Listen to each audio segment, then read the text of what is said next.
You have been cordially invited to a world of wonder and intrigue, of steam and invention, of magic and mysteries, where nobles wave playbills at scientists who deepen thought, nearly trip over pixies delivering news to tinkerers beneath the stage of New Europa. Sit back and enjoy the scene as the actors act, the singers sing, and the players play out the adventures of Castle Falkenstein.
You have been... Hello, everyone. We shouldn't be muted and things should work well. Hi, welcome. It's Friday, means it's time for another Castle Falkenstein. I am Simon at Wandering DM. Welcome, everyone. Welcome to our 5th session of our 2nd season of Castle Falkenstein. We are on board a train going from Barcelona to Bayern, but stopping in Vienna in the meantime. Did I get that right? Did I get the itinerary right? No, we're on our way to Geneva, and from there we'll make it to Bayern and Munich, hopefully afterwards, Okay. with a short stopover in Bern, Switzerland, if we need it. See, this is what happens when you're too drunk to pay attention to where the train is going. I just follow the tracks. Um, I'm playing Captain Von Brandt, speaking of being too drunk to do anything. The elf soldier man. And with me, I have a cast of wonderful players who are probably telling me to chill in the private chat. So let's just go ahead and do that right away. This stream, like all of our streams here, is sponsored by Magen Press. You can find all of their stuff at store.magenpress.com, and if you use coupon code WanderingDM, you get 15% off of everything. So if you want to catch Dark Matter, their sci-fi campaign setting, Taverns and Tankards, their tavern sort of campaign setting, or you want to pick up any of the new classes they created, like the Complete Alchemist, the Complete Warden, you can go on their store if everything is all there. Without further ado, let's introduce our other cast members today. Let's start with Kinney. Hi, my name's Kenny, and I am playing Clint Smolder, your pseudo-dragon gun boy. Well said. Next up is PB. Hi, I'm PB from PB Plays and Sign. Today I'm going to be playing Isolina Montiel Atenas, woman half of the Lady Detectives, and I'm on my honeymoon and enjoying it by drinking a ton of wine, as always. And trying to figure out, a huge heist / political intrigue situation. Perfect for any honeymoon. And last but not least among our players is Deirdre. Oh, good evening, all. Tonight I am the Contessa Lucrezia Sofia Fervanti, the other half of the Lady Detectives, and I'm here for the political intrigue and the flirting and the drinking. All the best things. And all of that drinking and flirting and also drinking could not be possible without our gracious host, Chris. How are you? Thank you, Simon. I'm doing well, and I'm excited to be here again for another episode of Adventures in Castle Falkenstein. I'm ready for the recap if you are. All right, let's go. Last episode, on Adventures in Castle Falkenstein, the party went through their morning rituals before convening in a private parlor car. Breakfast was had, drinks were had, the Walk of Pride, done by Captain Von Brandt, strutted through the cars to meet the rest of the party before they made their way to a private parlor car to debrief. Missions of import were shared as Clint and the Contessa compared their goals for arriving in Munich. The conversation then turned to Lady Maribel, Captain Von Brandt's friend from the evening before, and her intentions on this train, which quickly devolved into pressing said captain to kiss and tell. It was all in the name of the captain's safety once the party learned more of the World Crime League's hit on him. After deciding the party was not out to kill Captain Von Brandt, the party moved their attention to Clint's mark, whose picture was tucked inside his pocket watch. Interrupted by Esme knocking at the door, the party tabled their talk of Clint's work to focus on the discovery Esme had found about the incendiary device that blew open the safe room in the rear baggage car. Once determining that the hedgehogs were not released at an appropriate time to distract from the break-in, it became clear that the cute little creatures were unrelated to the robbery. Plans were then made to commandeer the captain into diplomatic service for the Contessa, as the group agreed to work together for their two goals, the Contessa's and Clint's, in Munich. Will the Contessa's plan work to acquire the captain's services and do her part to serve the papacy? What clues might the incendiary device provide? What secrets is Lady Maribel hiding? How many threads convene in Munich? With those curious questions on our mind, let us rejoin our cast as they continue their performance on New Europa's stage. But before we draw back the curtain and pour another drink, we will consult the fortune deck as we do each session. What do the cards have in store for our plotting players? All right. I'm going to go ahead and do a help hinder harm today. And first, we have the 2 of diamonds. The 2 of diamonds is a communication card. Diamonds meaning health and wealth. 2, a connection being made. Some sort of connection or communication will help them as they go forward. What might hinder them?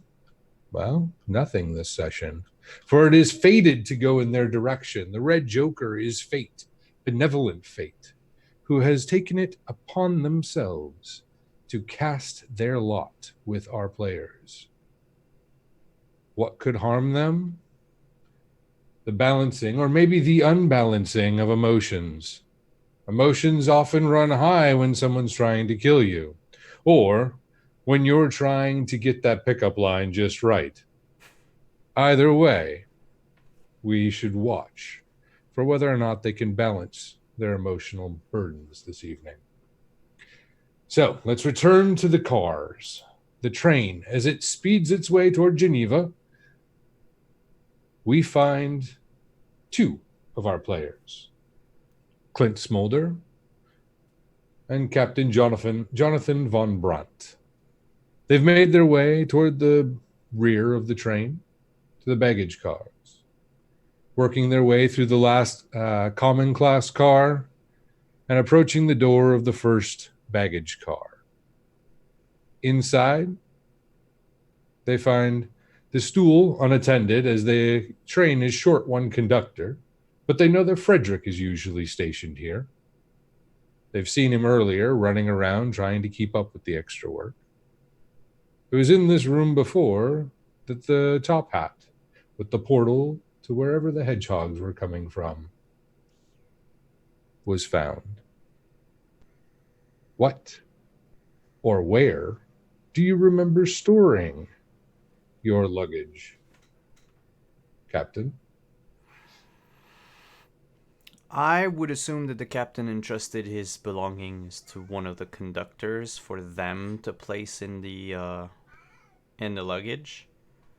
And how light or how heavy were you traveling? Was it a steamer crate or a trunk? Was it a rucksack sort of bag? Was it actual suitcase? No, I think it would be actually a rucksack type of bag. Nothing. Okay.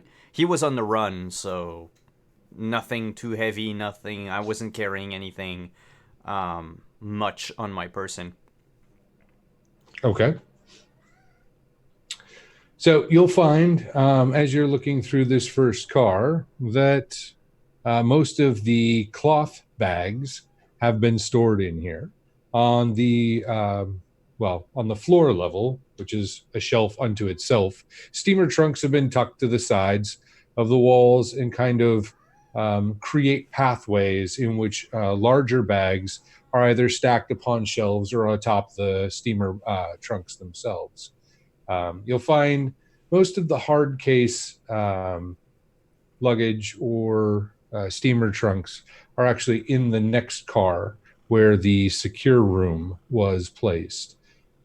So this is probably where your bag would be. Do you remember what it looked like? It's a beige canvas bag. Nothing too distinct about it. In fact, it probably is the most generic looking thing in the whole luggage car.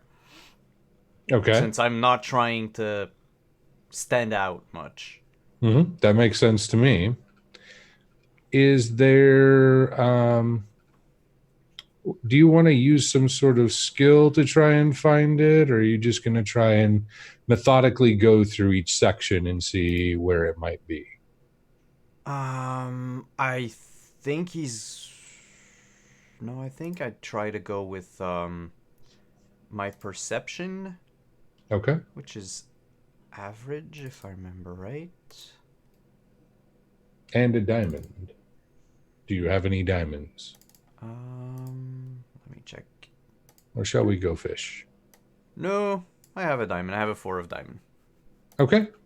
So that'll boost it 2 ranks from average to great. Mm-hmm. Clint can be You helping scan as well. around and you'll find that. Oh. What's that?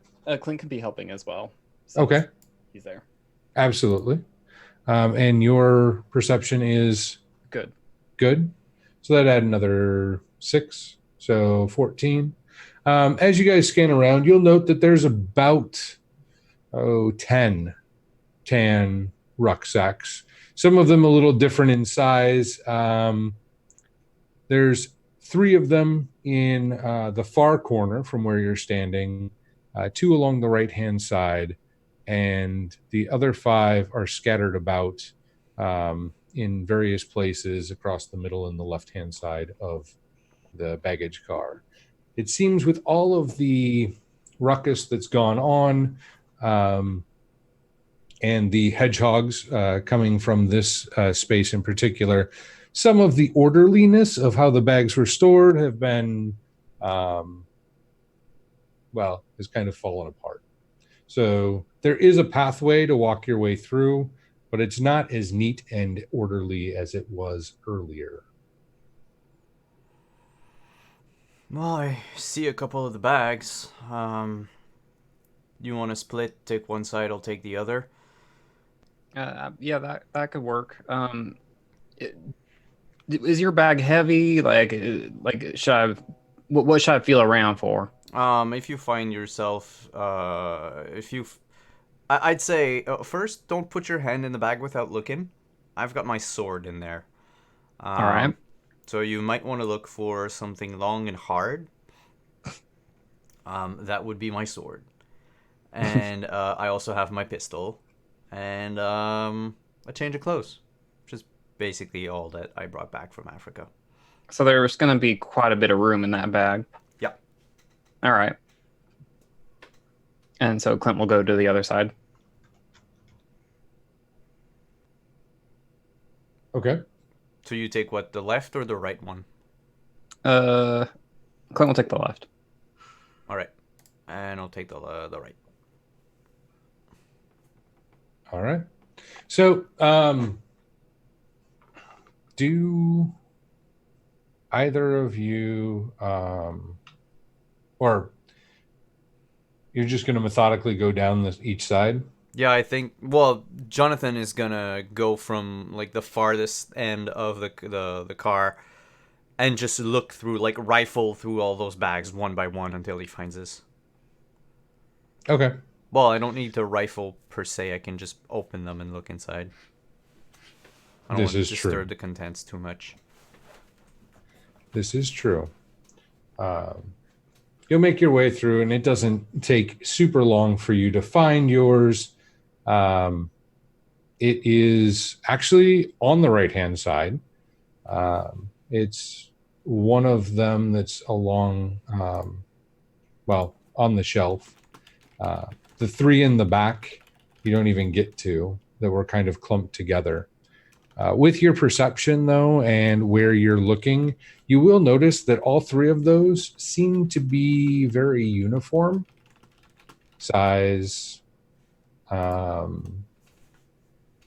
make, very kind of military-esque. Their packing, if that makes any sense. Clint, as you are kind of looking along the left-hand side, you'll get to, I don't know, 2, maybe 3 of the bags before Von Brandt finds his.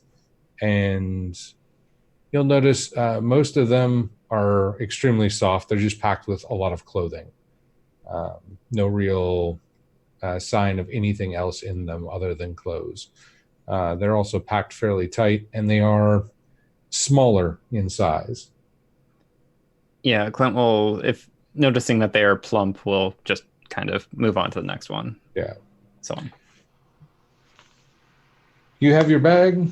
I got it. Oh, that was quick. All right.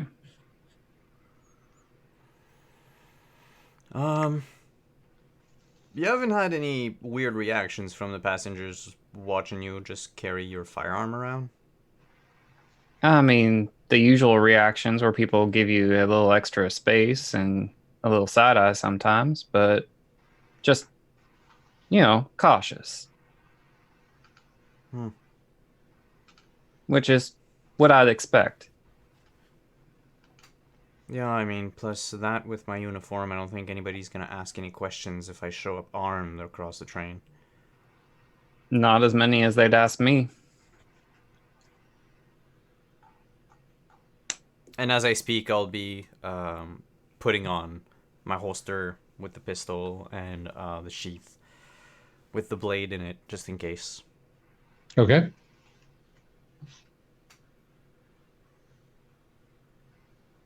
And do you want to do anything else at this juncture, or are you just going to head back toward the parlor car? Are you asking me if I would go through other people's belongings to keep stuff for myself? No, I was asking because the safe room was broken into and no one's checked on it since you left. All right. We haven't been back there. So, since it might be a logical stop for you while you're here, I did not want to rob you of such an opportunity.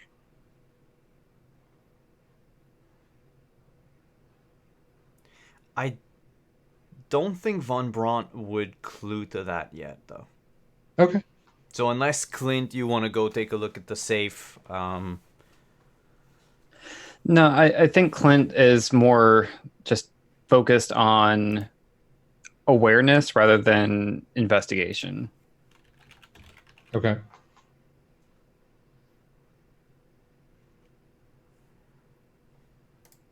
so I got my stuff. Let's go back.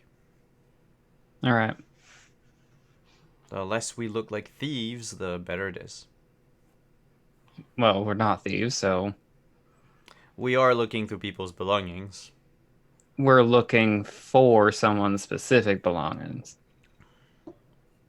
I just think it looks suspicious, is all. Oh, I mean, I suppose we could have asked one of the conductors to come back here, but we are where we're at. Mm-hmm.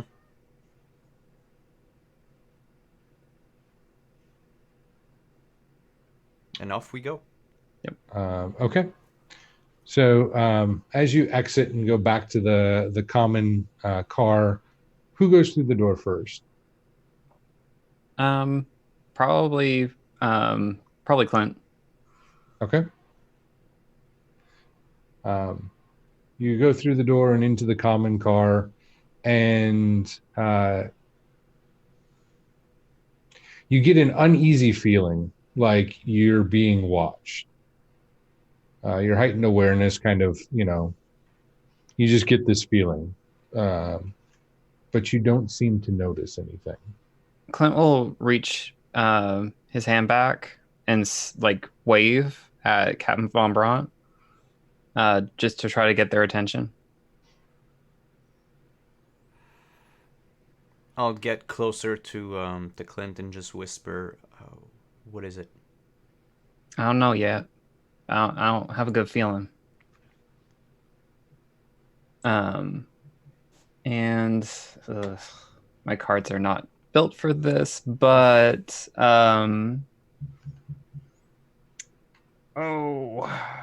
let's do I'll burn a card for perception. That's fine. Yeah. Do you want me to help? If you have a diamond. I don't have a diamond, but Yeah. I But can- yeah, I mean, since we're both in there and we're both Yeah. kind of looking around for something that sticks out, yeah. Okay. As you are, you stop, the wind's going by because you're stopping between cars. So that means you're actually outside of one car and headed into the other. In 1870, they didn't have the cool rubber walls to kind of, or accordion walls to kind of keep you away from the elements. But you don't hear anything other than the sound of the world going past you. But you do catch what you think is the silhouette of somebody at the other end of the baggage car. So if you had gone to the second baggage car, I don't know. It could have been a shadow. It might have actually been someone. Everything's going by quickly. But that's kind of the direction of where you were feeling watched to begin with. Okay.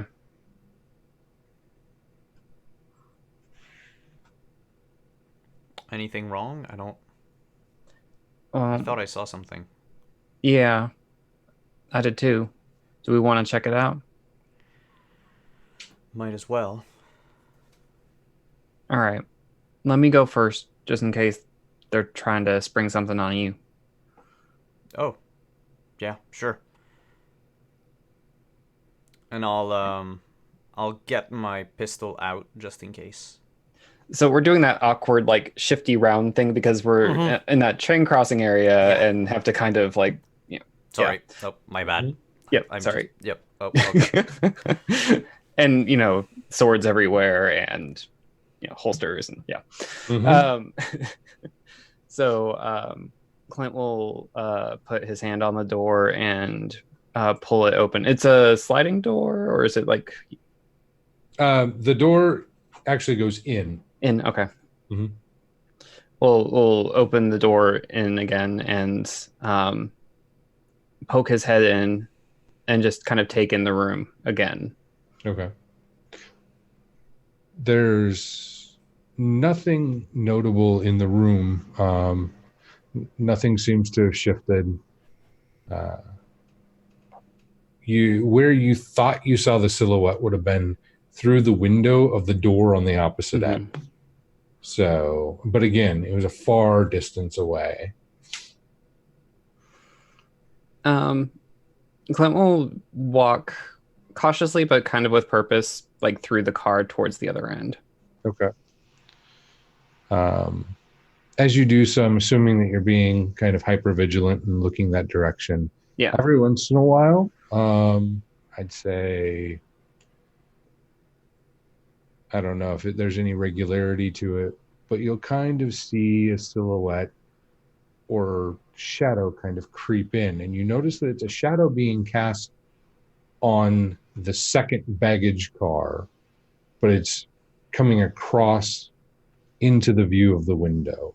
So it Like- kind of looks like someone were peeking in Like from the outside? from the outside. So it looks like it's from in between the two baggage cars.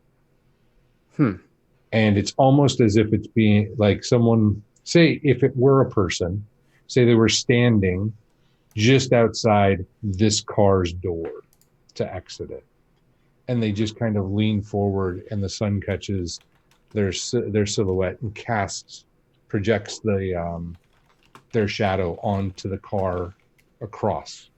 Does that make sense? Yeah.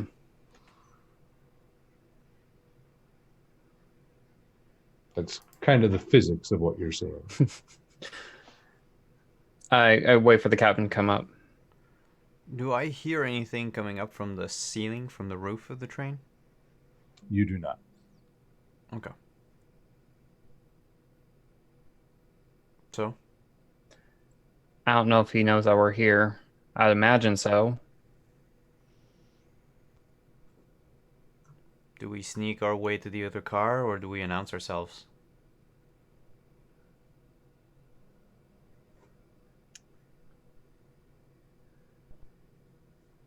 Let's see if we can spook him. All right. Again, So- the shadow kind of appears a little bit. Clint will move towards the door even more quietly, more cautiously. Okay. Do you want to play a card or just use your base stealth? What is stealth? It would be physical, so clubs. Brilliant. I can do that. Do I have to play separately, or can we combine our stealth together? Like as if I was helping him. In this instance, I'm going to say that it's probably two separate checks, one for each of you. Okay. If you were trying to like stealthily carry something out, then I could see how that would be a combined check. Does that make sense? Yep. So then I'll play a card too, and I'll play the 8 of clubs. Okay. And your base stealth, each of you, is average or better? Average. Average. Okay. Excellent. Those are still good. So that's an 11 and a 12, respectively. Okay. And you're making your way up toward the, let's see. Okay. I'm just going to burn a card here. You make your way up toward the door. And what do you do? At this point, you can kind of see more of a shape, almost like, I don't know, as if their head were turned, or maybe using something to shield their face. It just, because it's kind of doesn't have a lot of features that you can see from this direction, but you can see just the edge of it as you try and, if you're trying to peer out the window, I should say. I motion for Von Bront to grab his gun, and I motion that I'm going to grab the door and pull it open. Okay. Okay. I get my weapon at the ready. Mm-hmm. And the moment Clint opens the door, I'll step in. Okay. So let's go ahead and make this a coordinated action for the movement. We're going to probably want athletics here, which is also clubs.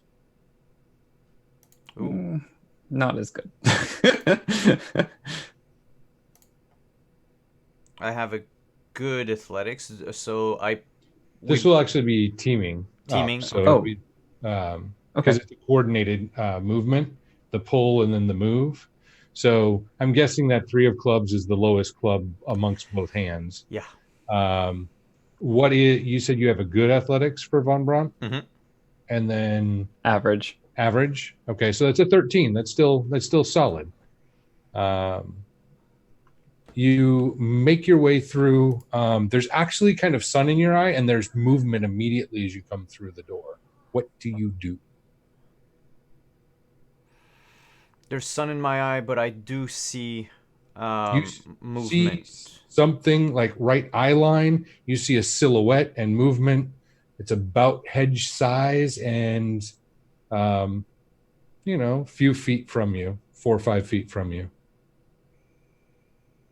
Then I'll point my gun at him and yell, "Stop right there." Okay. The movement continues, and it kind of flutters and comes toward you. Oh boy. Flutters. I'm thinking, I don't want to shoot someone who might be innocent. I'll just dodge out of the way, further into the wagon. So back inside? Back inside the... Oh, wait, because So I haven't you're entered outside. the other one yet. Oh, Yeah, Jesus. this is outside between the 2 cars. Oh. I'll brace myself. You're going to brace yourself? Brace myself and hopefully try to catch... Like, I'm imagining something's going to come at me. Okay. So I'll just brace myself for impact. Okay. As you kind of brace yourself, let's see. I just need to see something really quickly. It's going to be like a bird or something. Not quite. You'll find that nothing happens. Whatever the movement was, because it kind of, most people flinch a little bit at least. And as you do, even if it doesn't close your eyes and you lose sight of it, you'll just notice as you just get braced for impact and your body kind of tenses a little bit, the movement stops and it floats back away. Everything all right out there? I don't know, it seems like there's something, but it's gone. It's not gone. It just floats away from it just you, floats back away. to its original position. As you kind of focus a little bit more, the sun's still in your eyes, but you notice that there's no body. And in fact, you think it might be some sort of inflatable. There's a balloon? Very possibly. Small, a little larger than head size, attached to the side outside of the baggage car, and it's being jostled around by the movement of the train and the wind whipping through. So there should be a rope of some kind that attaches it to. It is tethered to the side, yes. I'll holster my pistol and I'll start pulling on the rope. Okay. Do you think those hedgehogs need a dirigible? I don't know. It's just Pull it towards you, or are you going to... pull it towards me. Yeah. Okay. So you pull it all the way towards you, and as you no longer have to look into the sun, and you're looking at it, it's a heavy-duty material, canvas of some sort, similar to like a hot air balloon, a dirigible's bladder, but much smaller. Stitching is very well done. And that's about all you can ascertain from it from where you are. Do you try and do anything to it? If I shake it, do I hear anything coming from inside? This is gonna be a bomb or something. No, you do not hear anything inside. I'll show it to Clint. Okay. But there was- It stretches just from where it's tethered. It'll stretch just barely within inside, maybe like 2 inches inside the door frame. You'd have to untether it if you want to show it to him all the way inside, or to take it inside. I'll keep it tethered for now. But yeah, Clint, this is our shadow. Yeah, I reckon it'd be a good way to let someone know where something is. Who weren't on the train. But it's not there anymore. Well, maybe there's something else that we missed. Want to go take a look in the safe again? Yeah, let's do you think there's any harm in cutting that free? Don't think there is. Let's hedge our bets and do that. All right. I'll cut the cord. Okay. As you do, very quickly the cord starts to unravel and speed its way toward the actual balloon, unraveling all along the line. Do you try and keep a hold of it? Do you let it go? So it's like retracting inside the balloon? Nope. It's like it's fraying and falling apart.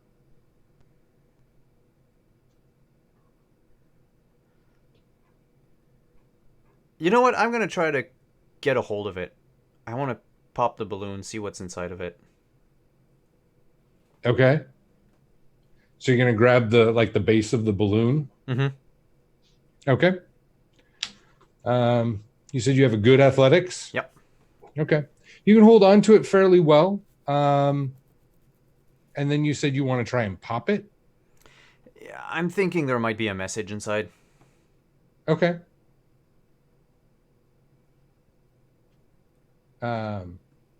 Let's get out from between these trains before we do anything else. Yeah, now that it's untethered, we can just move inside the luggage car. You'll notice that whatever's inside it, like the gases that are used to inflate it, are trying to escape. So think like helium. You know how you can feel it trying to escape if you haven't tied the balloon? You've got that same kind of pressure. So if you do let go or ease up in any way, you're pretty sure it's going to start to deflate.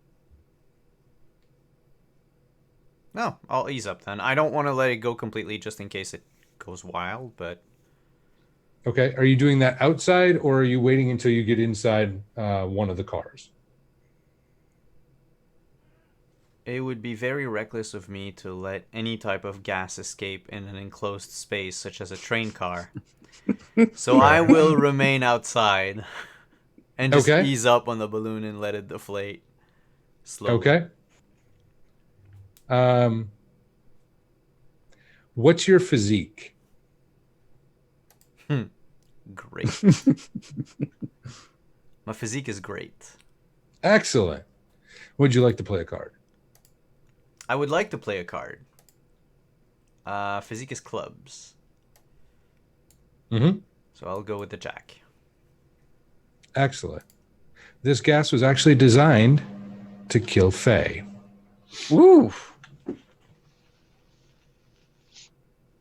You don't let enough of it out for it to actually kill you, thankfully, due to your great physique and your jack of clubs. But you immediately begin to feel nauseous and your head starts to spin. Ugh. Well, hold on there. And Clint will kind of rush forward and try to grab on before he like passes out or Grab falls down. what? Grab onto the cabin. Okay. Captain, are you wanting to try and make sure you keep your grip? Keep my grip on what, the balloon or Or the railing or Clint? do Where are you putting your attention? you just said that the gas was made to kill Faye? Do I know that immediately or It immediately impacted you. so it might impact just anybody else, not necessarily It's possible it might impact other people as well. yeah, I'll let go of the balloon. Okay. It expels more gas. Clint, what's your physique? I'm sorry. My Flies physique. away. What's that? I just said I'm What? sorry, Clint. My physique is great. Okay. Would you also like to play a card? Yes. Excellent. You two start to feel lightheaded and a little woozy. You can, if you wish, power through. Hold on. Both of you should have an additional card because we return them right away. So let me get that to you. In case you want to play a card to help you not fall off the train. More physique? Yep. Or athletics. Actually, athletics in this case. It's still a club, but we'd be clubbing right now. Yes. All the clubs, all the time. Yeah, Clint will grit his teeth and hold on to something while reaching out for the captain. Okay. You can grab a hold of the captain and kind of bring him in with that. You're feeling a little woozy and a little lightheaded yourself. Captain Von Brandt, you're actually going to temporarily pass out. And the two of you fall back into the baggage car.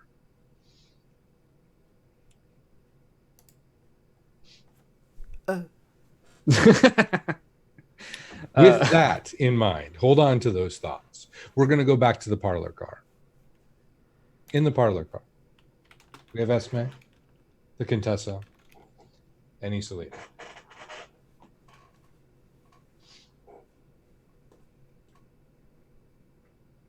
What would you like to talk about? So their bets on them actually succeeding without getting themselves killed. Just curiosity. I would say maybe 30-70. 30. Those aren't bad odds. I'll take those odds. Those are playable odds. Exactly. See, you have to have a little bit of in the middle because they might not die, but they still might hurt themselves somehow, some way. Probably. Do you mind if I here's my thought. We should stay here because we're relatively secure in here and we can lock the door and we can button down everything, and I'm assuming that you brought your toy with you. Everywhere. Of course. I have my pins. Life is good. We should order luncheon, however. It's like 12 o'clock and we're on bottle number. Well, I'm on drink number 2, and you're on bottle number 2, and so I think luncheon should be acquired. I agree. Yes, I'm starting to feel a little bit piggish. Chris, is there a bell pull in this parlor car?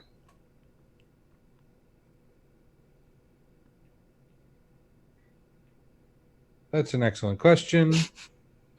Let me see. We will find out if there is one. Oops.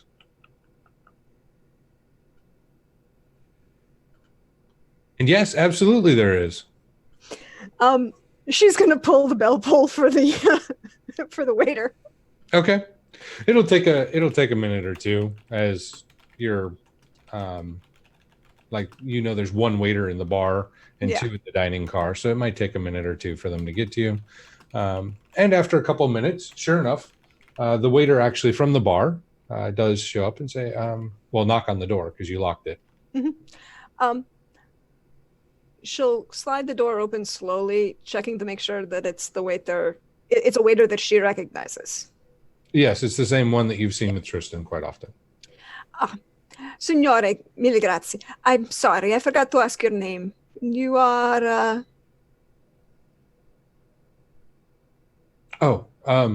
You can call me Benjamin. Benjamin. See, that is good. Right. We're just wondering if you could order luncheon for 5. Esme, are you staying for luncheon? Oh, yes, I am. I would love to stay for lunch. What are we having? I don't know yet. We're ordering. What would you like?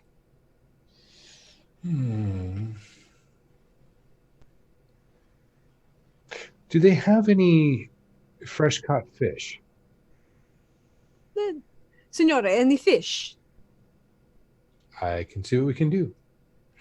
Fish for 1, and I would take the chicken. Isolina, what would you like? I will also have some of the chicken. The chicken. And I'm going to assume that the gentlemen are both we'll order 2 extra chickens and 2 extra steaks because, who knows what the gentleman will be having.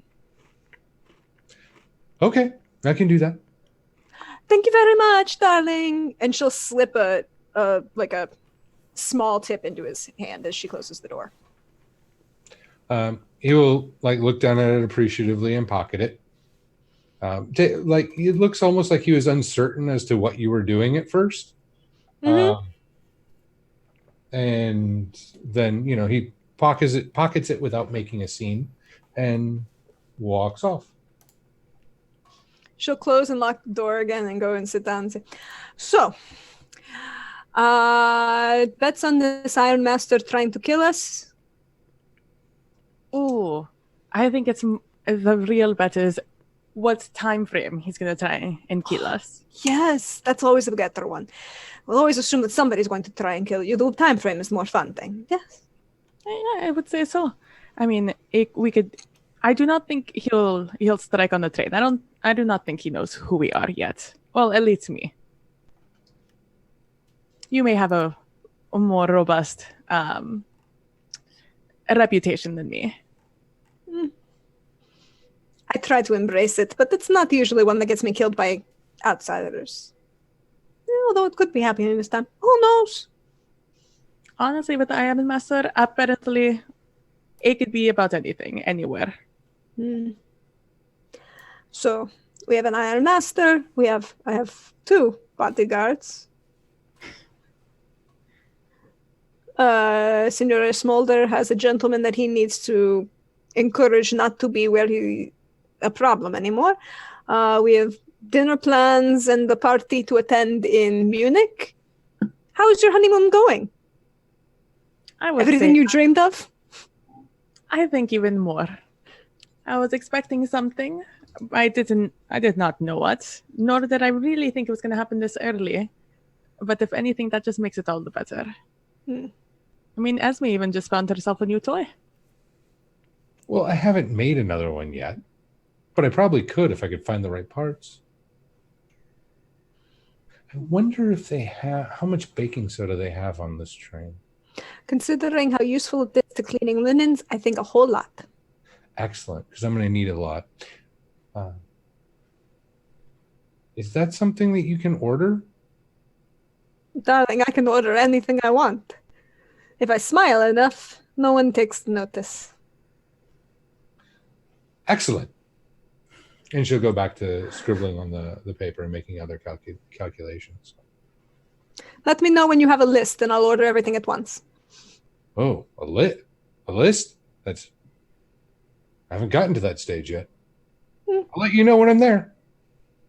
All right, darling. Isolina, I really do love her. She's fabulous for you. I agree, but thank you. So, Isolina, if you wanted one of these, how would you prefer to carry it? Obviously, you're not a walking cane kind of person. No. I've never seen you with one. No, not very much for the whacking. A fan, darling. Oh, a fan. That would be a good one. If I could fit it into a fan, that would be interesting. I'll work on that. There's If also not, Carolina had. I could also try one of those. what was that? What the fuck was it called? The thing in her corset. It was the thing with the It thing. was down the stays of her corset. Yes, The thing that the barrel of the rifle down the stay of her corset. Mhm. Oh, I could do a lot with but if it accidentally went off, that would be death. It would also be very messy. Yeah, I don't think we should do the corset one just for safety reasons. That is fair. This is why I say a fan, because then it will have double purpose. You can cool yourself off with it. You can make various social gestures with it. You can insult everyone it pisses you off with it, and it can be a weapon. I don't know if I could get one big enough to crack a safe door, though. Yeah, But other things, absolutely. And she goes back to working. There we go. Always thinking that one. thinking I encourage and I support. Exactly. I mean, what would I do with someone who did not think? Be horribly, horribly bored, darling. And that's why we're here off to Munich? Mhm. Off to Munich. Yes. Trying to our best to think our way in and out of situations, I say.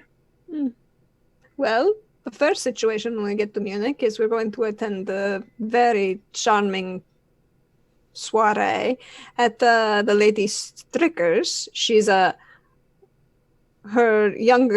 she and her younger brother are apparently cousins to this king, and child, she's a little bit older, so her brother was a childhood confidant of the king, and Mrs. Lady Strickers is, well, unfortunately the older sister. You know how that goes, right, Isolina? I absolutely do not, but I can imagine. Oh, well, I can tell you from personal experience that being an older sister means that you are permanently stuck trying to make sure that your brothers and their friends do not kill each other while your parents are not looking, because somehow it will be your fault. Yes, no, never a thing I had to worry about. But it does sound like an interesting dynamic, at least to play with. Mm-hmm. And rumor has it she has the most entertaining people attend her parties. Oh. Well then. I heard, although I cannot confirm, that even Signore Marx made an appearance on the good lady's arm at some point. Oh, now that is very interesting. Oh. I look forward to meeting this fine lady and seeing who she may have on her arm today, or on that day. Do we think, speaking of ladies, you actually met the Lady Maribel, or have we not? Lady Maribel. I meet Lady Maribel. I don't think... I know the Contessa hasn't. Were around, because the first time Clint met Lady Maribel, the three of you had gone ahead into the baggage car and he had hung back looking for anyone that was following y'all. Mm-hmm. That's when he ran into her. The next time she shows up is in the car after Isolina went with Esme back to their sleeping car. Yeah, so no, I have not had the pleasure as of yet. Such a woman I hopefully will have an opportunity to meet in person. I always like to know of people like that who are traveling. It's a privilege, honestly. And honestly, always nice to meet a lady of I guess mystery. Someone you do not know where they are from or where they are going. Hmm. Or more important, what they will do. Always the best. So on the train before we reach our next stop, which is in what, about a day or two? Ugh, a couple hours. We stop in Geneva at dinner time. Oh, And then correct. it's on to Munich. Who do you think we should meet before they may get off on their stop? Well, I think Lady Maribel is someone we should make a point of getting to know. Agreed. I have not yet seen anyone else of consequence on this train. That is true.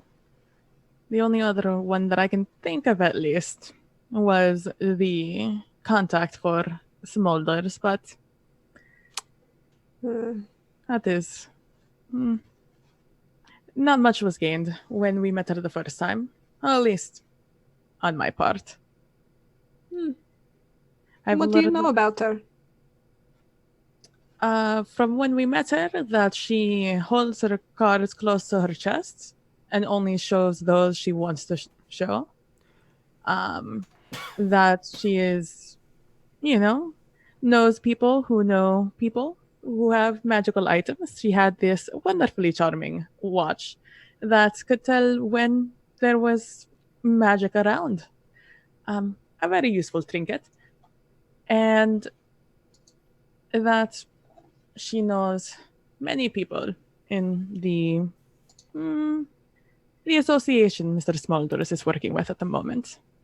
A person to possibly at least be aware of, even if we don't have a formal introduction at some point. Very much agree. Just keep an eye out. I do not think she is anyone of true consequence, but it's always nice to know people. Well, which do you think is going to get here first? Luncheon or the two of them? Lunch. 100%. If they do not somehow manage to get lost finding the luggage or killed on the way here, they might find the alone time refreshing between them. But I don't want to leave. That would be a spectacle that I would like to enjoy seeing. I'm sure there is plenty of time. There are still a few stops before we reach Munich. That's true. And maybe the party climate might more work in your favor in more than one way. I just love seeing so many beautiful things. And who can blame you? There is much beauty in this world. It'd be a shame to not appreciate it all. No, this is true. Appreciate all the beauty that you can. Exactly. Though I already found my beauty, so... Yes, and the two of you look wonderfully charming together. And that's all one can ask. Beauty and brains. Who would have thought I would have gotten so lucky so young? You do flatter me so much. But I am the lucky one, and you know that. Not to be debated. Young love. So good. Enjoy it while you can. Oh, ideally forever, but we will see how that goes. Yes. Forever is never really as long as one expects it to be. Well, if your forever is at the moment, and any moment you get past that, then forever can be as long as you want it to be. Very true. Very wise.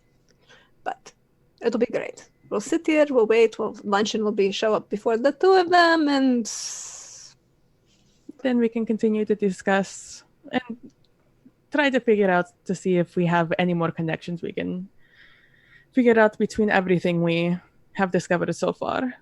I'm sure there is something, some line we're not seeing at the moment. Oh, I'm sure there's someone else on this train who's going to try and kill us. Also try and take the item in question. Maybe not even on the train. They might have left a surprise before we even left the station. Bombs are so overrated. Well, if from the ingenuity they have shown so far, I do not think a bomb is what we have to worry about. There are many ways to kill people, I'm sure you know. And not all of them as spectacular of a show as a bomb. Bombs would kill lots of extra people, and I don't know if they want to make that kind of a mess. This is true. Especially on this train with what we have. You know what they should do? Like, if they're really trying to target someone and they don't want anyone to know, they should find a way to, like, activate a food allergy or something. Or a poison, or... Poisons are much more likely. Food allergies are much harder. Exactly. I mean, you were telling me about poisons earlier when we were discussing our engagement or our wedding rings. Esme. And the Contessa, you were telling me about how not all of them are liquid, which I was under the impression. Apparently, there are those fun nasal sprays that you just go. And the Contessa just starts rolling a ring across her finger. That's one option. You can always, put some sort of propellant in there, and usually it could be liquid in which it's expelling, but it could also be a dust or a powder. Some of them only need skin contact, other ones do need inhaled. What better way to make someone inhale a poison than to cause them to sneeze? They'll breathe in deeply before they expel air themselves. By then it'll be too late. There are so many ways to get the good poison going. That's very true. And if it could be in a state of liquid, there's a state of gas. Even a solid if you want to get more unique. Or honestly. That would be entertaining to see how you could do it with a solid. And poisons are fun, but venoms are better. Oh, you could put it in ice cubes, and as it melts in their drink. They'd never know. Oh, that'd be a good time. It'd be a good way to convince someone you did not poison their drink, sharing one. And then it melts, and then adios. Exactly. On that note, we're going to go back to our two fellows. You find yourselves, Clint, you're things are a little hazy, but you're still fine. Your breathing is a little burdened and labored. Von Brandt is a kind of like a top or a side you as you've both fallen back into the baggage car. The world stops spinning as much, and it's slowly starting to come back. You believe that because it was outside where the air was blowing and it dispersed enough of it that it just barely got you. A few more minutes and you're certain that any ill effects will be gone. But for now, consider any physical or mental-based skills to be at a 1 rank penalty. What do you do? We gotta stop meeting like this. And Clint will kind of push on Captain Von Braun to make sure, he's still alive. He is. His breathing is a little shallow, and he's not responsive right now, but he's not. You don't see, like, he hasn't stopped breathing. Yeah. Clint will like pull open an eyelid, make sure that the eyes are moving. There's a little bit of movement. There's the pupils are really dilated though. All right. Yeah. Well, shit. Um, Clint will begin like fanning the air in front of Von Braun's face and be looking around the room for something to help him maybe get Captain Von Braun to. That's a mental activity, and my perception's only good, so that'll be average. Okay. I'll try hard just to burn it. Okay. Is there anything in particular that you're trying to? Like the thing that comes to mind is if there's like an emergency fire pail of water or sand or something. Sand, yes. Water, no. Hold on one second. All right. I don't know what I would do with sand. Because sand to the face does not sound like it would wake him up. Yeah. So there is, in this car anyway, that's what you see for emergency elements. Huh.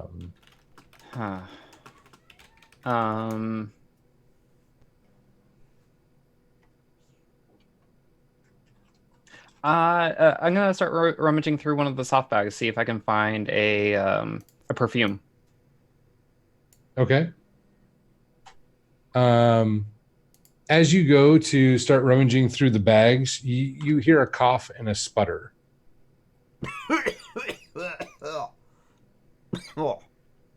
Whatever you were doing to try and rouse him seems to have helped, you think? Maybe? I don't know, but he's coming back too. Von Brunt, things went dim there for a minute. They did.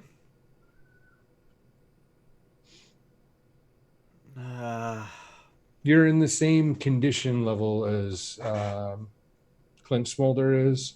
So as things are starting to kind of come back together, things are still a little bit hazy. Your reflexes are a little slower. So you're out for all physical and mental, you're out -1 rank currently.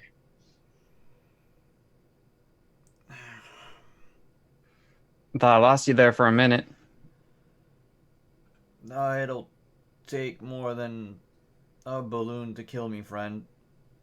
Yeah. I don't Well, let's know. hope so. What the hell was that? Looks like another trap that we just didn't catch. As you've kind of turned to talk to Von Brandt, who's on the floor near the door, you'll see the other baggage door open and a gentleman walk through with gun drawn. Clint will immediately draw his gun. Okay.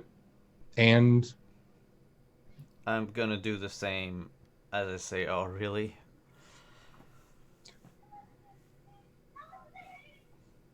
you'll hear the gentleman just say, I was hoping this would have been easier.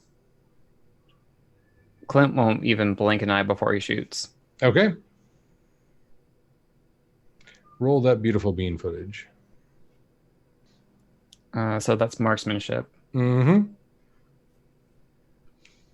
And Normally great, so now I guess it's good. okay.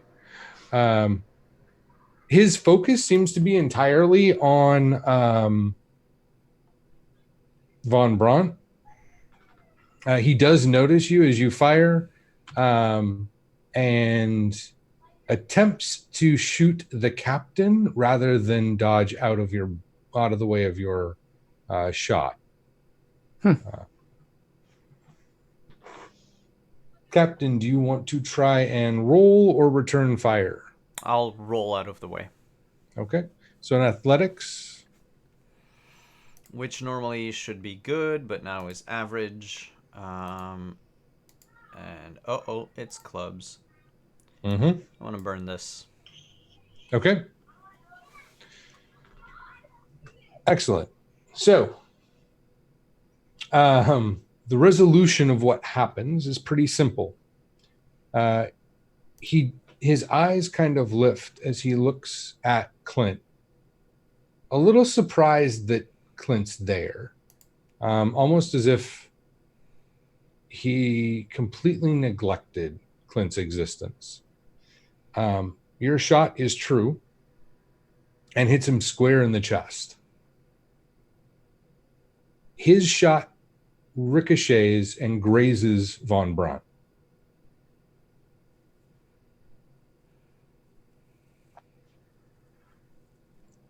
He then crumples and tumbles off the side of the train.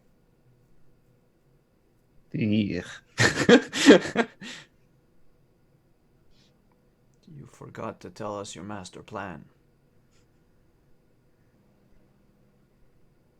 Well, I think their whole plan is to kill you. Yeah. Well, thank you, friend. This is why I'm back here. And Clint will reach out to help try to lift the captain back up to his feet. The graze does not actually cause any additional damage, but as the pain from the gas starts to slowly wane over time, you're going to continue to keep that penalty for a little bit longer due to the physical damage from the bullet graze. Okay. So it'll take a little bit longer for that penalty to subside, is really how mechanically that's going to play out. All right. Fair enough? Yep. What do the two of you wish to do now? He came out of the second baggage car. And he just made a beeline. It was very methodical. He walked straight out, gun out, pointed it at the captain, and shot, even though he did notice Clint, but didn't seem to register what Clint was doing. Well, this affirms the thought that we need to keep you safe. But I'm not sure if it's going to be safe as keeping you among all those people. I don't think they would attempt anything if I'm surrounded by people. Well, maybe it'll be different than a balloon next time. Yeah. Well, in any case, we should get back. We need to rest. Get you healed up. Indeed. Thanks again. Yeah, don't mention it.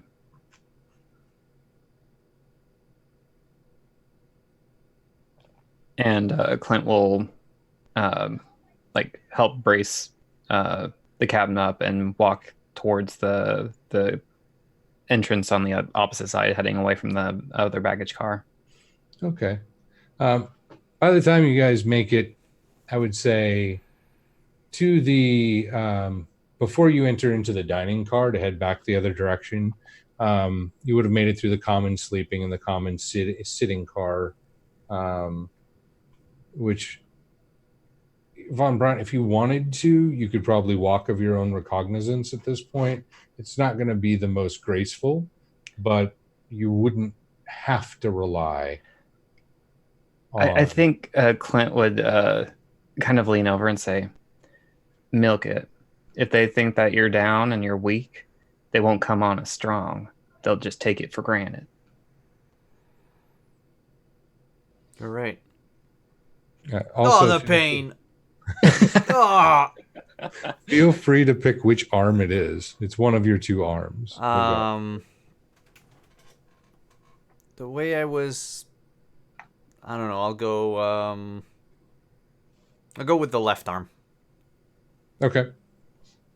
And even though my performance is shit, I'm still going to try to pantomime like he is using way more weight than he actually is to try to carry him. Okay. Do you want to actually play a card? Oh, yes. There we go. Excellent. So the two of you do an excellent job together to make this into an ordeal. Do you want anyone's attention in particular, or do you just want to make it look like he's worse off than he is?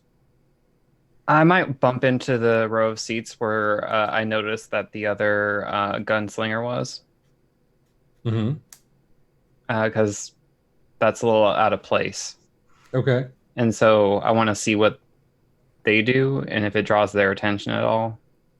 And I don't know that Clint would be that stealthy about it.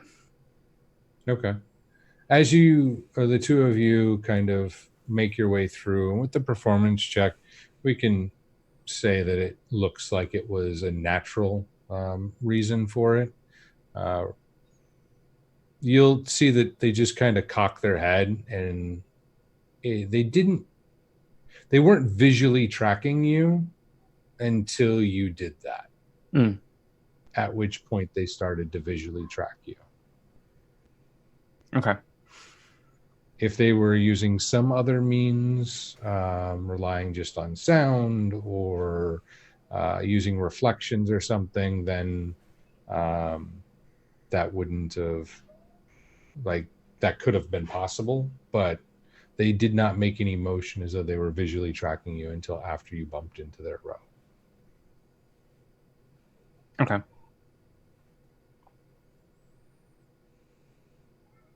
Otherwise, Clint will keep up the charade. Okay.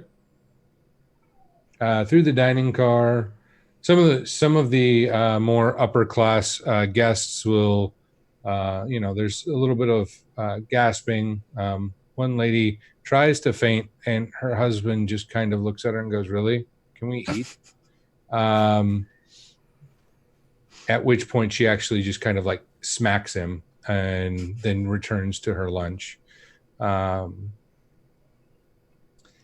The waiters, one of the waiters like looks at you as if like, do you need something, or do you just want me to get out of the way? And the other one actually just tries to stay out of your way to not impede your movement. Yeah, I think Clint will just say move. In which they will move. As you make it through the dining car into the bar car, Tristan immediately will be like, "What happened to the two of you?" If you could get us some ice and meet us in our meeting space. What is the name of the room? Parlor car? But yes, that's the one. Excellent. The parlor car.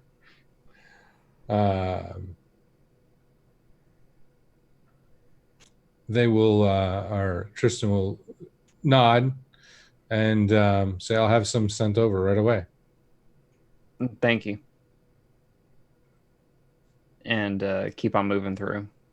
Okay. You'll make your way to the parlor car. When you get there, you will notice that small tables have been set up. There's a fifth chair now in there. It's a little tighter in there, but there's also food. My last meal. Oh. You can down ham it. Oh, okay then. She turns and looks at Isolina, and then looks back at the two of you and goes, "So just for our purposes, exactly how long did it take for things to go wrong?" 5 minutes, give or take. I gave them a little bit more than that, Isolina. It wasn't our fault. Someone tied a balloon to the back of the car. Was it before or after you got to the luggage car? Yes, this is important. We got to the luggage car, and we found something out of place. Damn it. It was after they got to the luggage car. I really thought it was going to be on the way to the luggage car. Well, I mean, you could say it was before, because I'm pretty sure this was planned. Yeah, but it didn't affect you until after, so it's the after that's important. We weren't sure what exactly you would prefer. We have chicken and we have steak with all of, the appropriate fixings. Can we talk about the fact that I got shot at? Yes, and she kind of like has pulled one of the spare napkins and is like, I don't here. And with that gesture of, I guess, kindness, we're going to take our midway break. So please stick around. Simon, go ahead and take us away to the break. All right, we'll be right back.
And we're back, everyone. Hey. So let's see, where did we leave off? We left off in the lunch car with a half our party, a little worse for wear, and the others, well, lunching in the parlor car. Uh, Captain, why don't you have a seat here? I know someone who can help with this. Just sit. And It's just a grace. yes, but you also look like shit. That's the balloon. Balloon? It was poisonous gas. Now that is a unique way to use a poison. That's a good one. I wouldn't expect anybody to put a balloon into their face and expel all the air, but No, we put it into our own faces. It seems very situational. it does. Honestly, I wouldn't have expected it to work. No, But I mean, kudos to you guys for making that person's plan work. Not quite. We shot him. He's dead. Well, that's a positive. And she goes and pulls the bell pull again. Okay. Sit here. Let me get you a drink. And she kind of like pours a glass of scotch and kind of hands it to, or two glasses of scotch and hands one to each of you and just kind of like shoves you into chairs. Very awkwardly, not knowing how to fix this, but trying. About that time, Tristan shows up with the requested ice. Tristan. Mi amici. Yes, and he proffers the ice toward Clint. I think it needs to go to that one. Could you be such a grand dear and find our other dear friend, the Monsignore?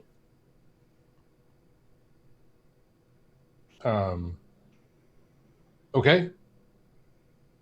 And let him know that his services as a grand physician might be necessary. Oh. Yeah, I can do that. Thank you, darling. You're absolutely wonderful. You'll see him leave toward the head of the train. She'll close and lock the door. Chicken or steak? Does it have to be or? No, there's both. I'll start Anja. on one. I don't want to be, mess. Eat something. It'll make you feel better. And Clint will grab a plate and just start working on it. Out of curiosity, do you know anything about the particular gas that made you poisoned? it was gas and it poisoned us. Okay. That's all I know. I fainted. Okay, maybe we don't talk to that one then. Clint, what was the thing that the count was holding? So you see, we were in the car, Mhm. and we thought we saw someone looking in. Sorry. Yeah, so we went back to investigate, and we had this little clever plan. We were going to get the drop on him. Well, I pulled open the door, and the captain had his pistol out, and he saw the balloon. It was just kind of floating there. So I thought it was to signal someone on the outside where the car was that has all the baggage and stuff, all the valuables. So I had the captain cut it loose, and I wasn't privy to understand why the captain wanted to grab it, but he did. I thought there might be a message inside or something. Well, we Well, you knew what wouldn't the yeah, exactly. So that's what happened, and then passed out.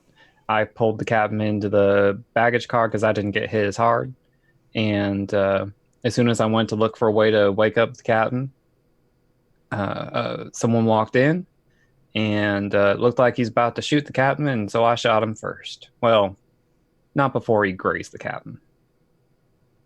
Very quick hands. I'm- Can you give me like a brief summary of a general idea of what your symptoms were? I might be able to at least get an idea. There aren't as many poisons I'm aware of that would affect one of the capitans. Well, all I can say is I got a little nauseous and a little dizzy, but that's about it. Nauseous, dizzy, and fainting.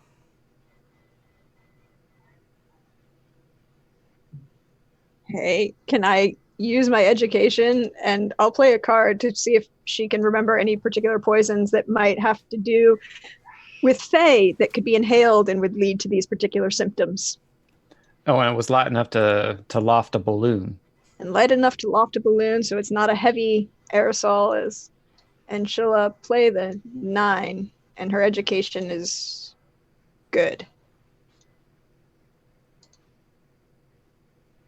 Particularly because she spent a lot of time figuring that out in general. You're muted. Professional. The symptoms themselves are fairly common for an inhaled toxin. We're not talking just poisons here. It could be something else that ends up causing intoxication of the body. Mm-hmm. Really, you'd need more details. Like, was it did it burn the nose when you breathed it in? Yeah. Was it sweet? Was it metallic? She'd start running through all of the questions that she could think of in her head. Can we help her try to narrow it down? You'll have to, because you're the only ones that can fill in those blanks and help filter the options. No, I meant mechanically. Is there a... What would you like to use to benefit this?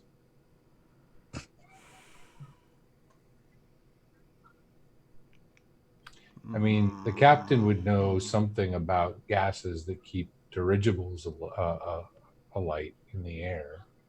So, I mean, there is some things to be considered with that.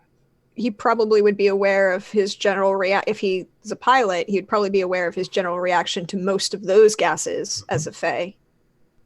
Yeah. Yeah, so, like, we could help narrow it down with that. Yeah, so... And I mean, the Contessa did spend some time researching Fae. Mm-hmm. And their weaknesses.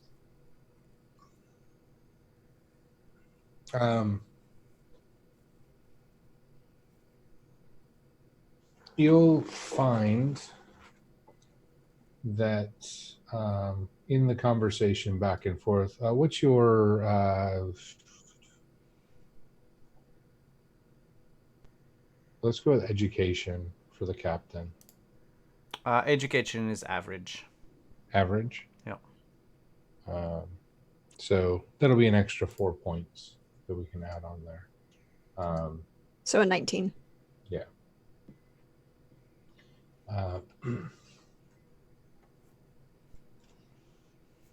And you'll be able to start narrowing down what options there are. The number of gases that actually, he has experienced as a pilot are easy to rule out fairly quickly, because a number of them just like, there's no way it would be that toxic that fast.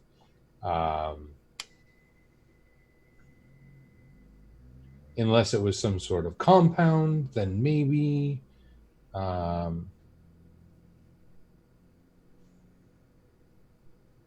You didn't happen to keep the balloon itself, did you? No. He had to let it go. If he didn't, he wouldn't. No, I understand. It. Sometimes the physical remains are easier. There's nothing like any reddening of the skin, any paleness, any, like, their fingernails don't have any white lines on them.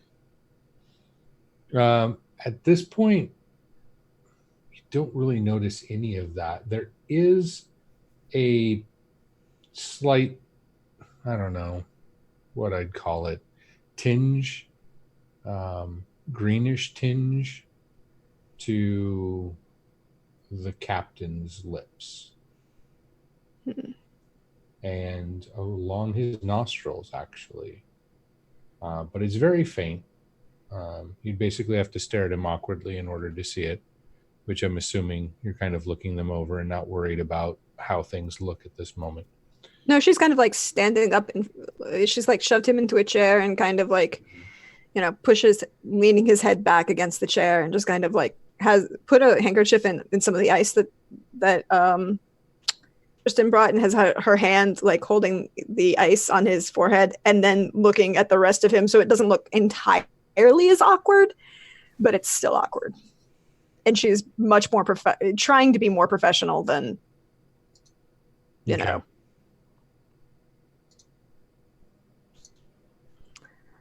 And you, Signore Smolder, are you well as recovering? Yeah, I feel fine now. I bet it was the food. I don't think it was food. I think it was. Oh, the food made you feel better. That's good. So eat something, Signore. And she'll like bring out the plates and like kind of offer them to you, to the captain. Yeah, I'll attack the steak with as much energy as I can muster. Okay. A little bit of wincing from the pain in your arm, but otherwise you're undeterred from your carnivorous predilections. I don't want to be indelicate, she says as she kind of turns and very gently and very precisely sits down in the chair and just kind of flounces her skirts a little. But Signore Smolder, we are aware of the,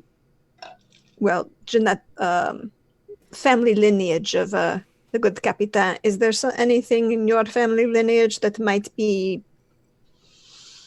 cause a different reaction to the inhaled than, say, a normal person? I can tell you I'm different from the captain. So whatever this stuff was, if it's meant to poison only him, it failed. Okay.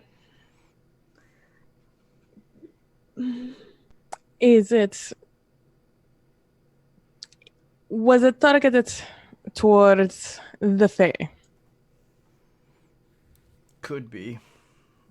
I mean, it'd be easy to single me out in a train full of humans. Not as easy as you'd think.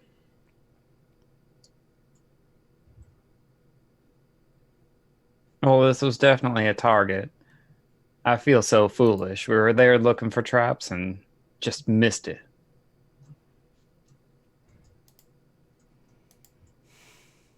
You know, sometimes you cast a line to go fish, and sometimes you catch one, and other times you don't.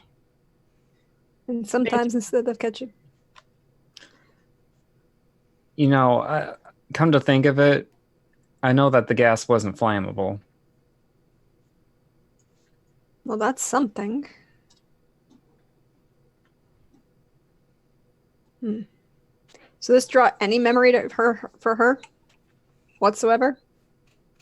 Not at this point. There's just not enough details. It doesn't seem to be matching any of the known poisonous gases in this realm. It may actually be from across the veil. Well, it doesn't seem to be anything domestic, shall we say. It might be a little bit further exotic. Well, they'll need a whole heck of a lot of it to fill up a train car, that's for sure. Maybe. Unless there's going to be a hat with a portal to a bog, I think we're okay. Possibly. But now we know what tools they have access to. Mm-hmm. Well, I would think that we should be on alert for any curiosities and let sleeping dogs lie. For now, at least, until we can verify whatever it is we come upon. This was completely out of the blue. And he shot at you as well. One wonders why he didn't shoot you first. I say that he thinks that Captain Von Braun is formidable. Wanted to weaken him first. I'm beginning to think that they might have wanted to poison me in my sleep. I wonder if there was enough gas in that balloon to fill up an entire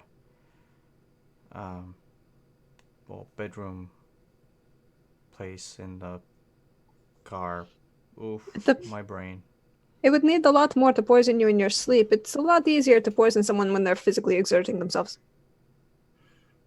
Well, I meant in my sleep, but what I meant was in the sleeping car.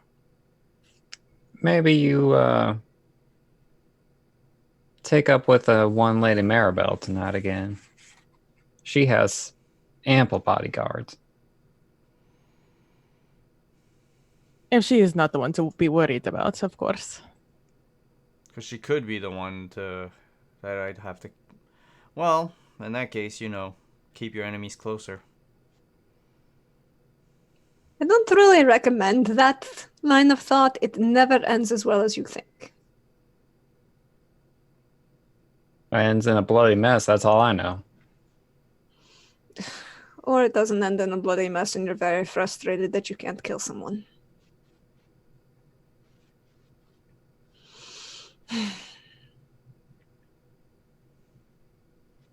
What? What? Nothing, you're just casually tossing around that you wanted to kill someone. Badly enough that there's still resentment towards it. Well, of course I'm Sicilian. I want to kill lots of people. And admittedly, there's been... Okay, well, if you want to understand, really, this is the way it works. See, I and my late husband, our families have been feuding for 5 generations. And apparently, it was a fabulous thing when I was born because they were going to have a fabulous wedding and everything would be fabulous, right? And then my dear late husband keeled over in Rome. No, I didn't kill him. I was in Sicily at the time. Had absolutely nothing to do with killing him. And now my brother-in-law seems to think that, of course, I killed him, but I didn't. I wasn't anywhere there. That I was in Sicily. My brother-in-law knew this, and he's really upset that he can't kill me, and I'm upset that I can't kill him. It's family drama in Sicily. It's Blue Arrow. Yeah, I think that's what it was. Blue Arrow or something. Like the frog? No, like a fey flower. The smell of the gas, it reminds me of... I think it's Blue Arrow.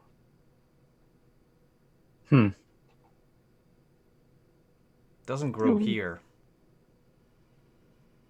Is it easy to find in where you are from? I'm from Germany. Okay, all right.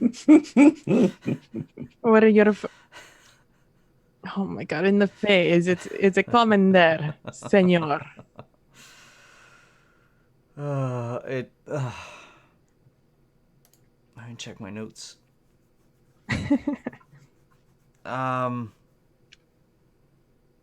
It's not common. Not really. So we have an uncommon poison that gives us more information about someone who's ever poisoning you. Means they have the money and the facilities to gain such an uncommon poison, and they chose to use an uncommon poison to make a statement. Yeah. They really don't want me to stay alive. And that's such a shame. I know, right? We're better up than last time. Your bodyguard didn't die this time. Also very true. So, Capitan, is this something that would affect, say, a normal mortal human? Poison from the Blue Arrow. Can I... Yeah, I was gonna say, can I make an education check? Perhaps to remember... Sure, you can try, sure. I'm gonna go with... education is diamonds, right? Mm-hmm. Correct. An 8. Okay. And base average? Base average, yeah. Okay.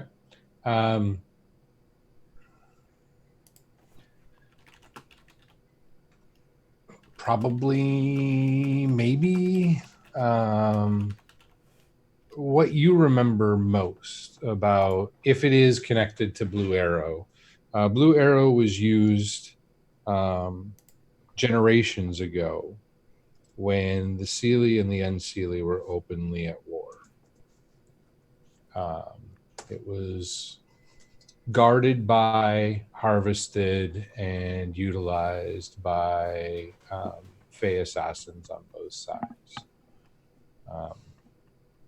Lots of Fey died, but you don't know beyond those kinds of like stories. And that's kind of where I'm going here. Is more of like an oral lore that your parents kind of passed down. And things that you would have looked into as a curious child and things of that nature. That the blue arrow or flower that is called the blue arrow, it grows in a few select marshy regions from beyond the veil, and that's all that's left now. It may have been more prevalent. You don't remember prior to the time when it was widely used. It's believed that the current king of the Seelie court survived not one but 2 attempts on his life at the end of the turmoil that both employed Blue Arrow, but that is not confirmed at all.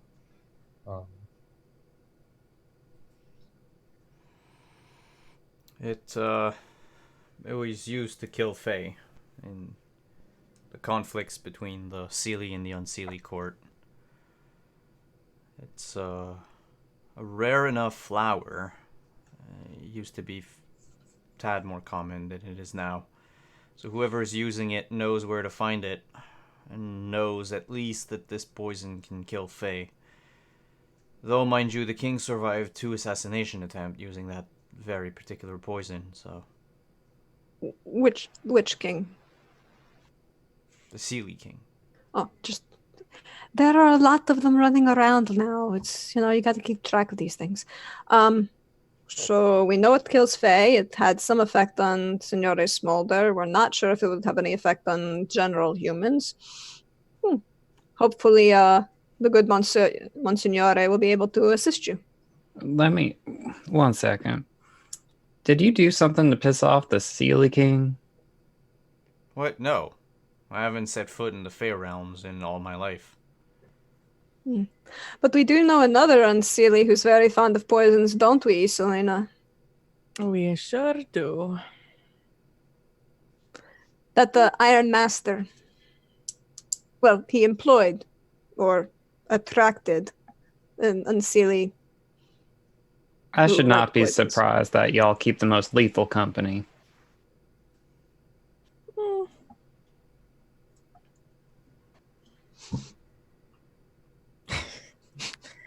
I will say this is a more recent development in my life. I mean, I'm of a noble family. Poisons are a state of being. This is why I prefer guns. What can you tell me about the balloon? Esme chimes in. It was made of a sturdy material.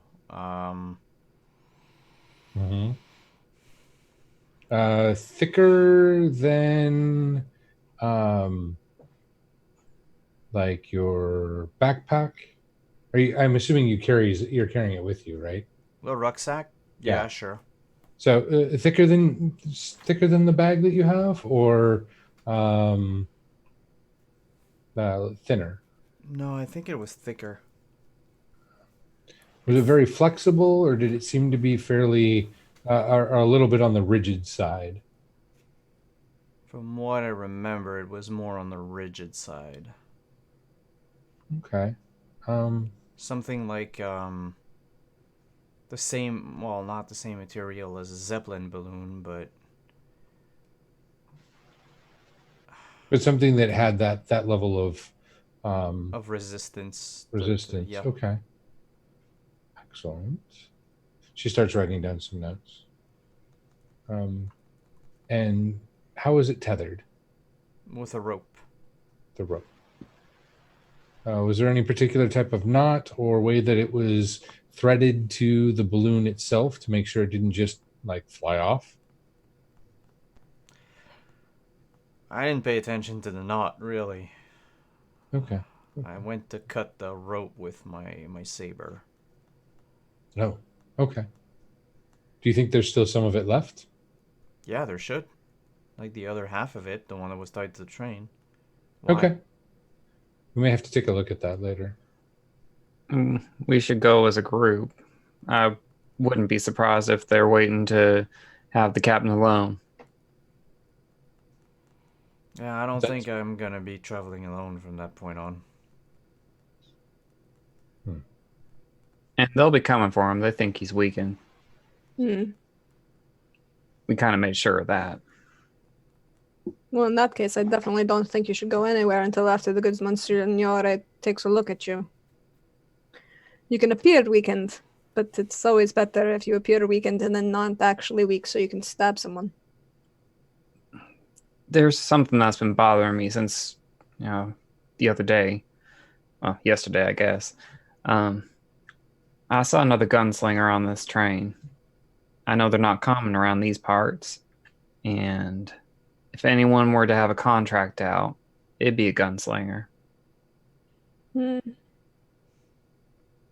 So you think that fellow we bumped into is probably another potential murderer? Might be. Could be a contract for someone else.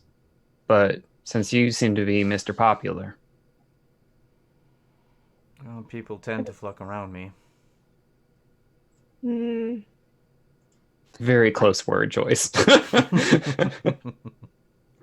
I'm sure it's for your very winning personality, Signore. Oh, that or the physique. I'm not choosy. The physique is nice. I had an idea to invite them to the bar car.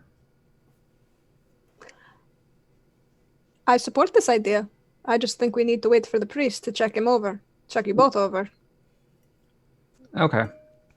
I mean, and she kind of turns and looks at you, specifically at Clayton, and goes, "You're looking much better, but when you walked in here, you looked like 2 shades above death. So I'd prefer it if I weren't checked out, but if it ease your mind.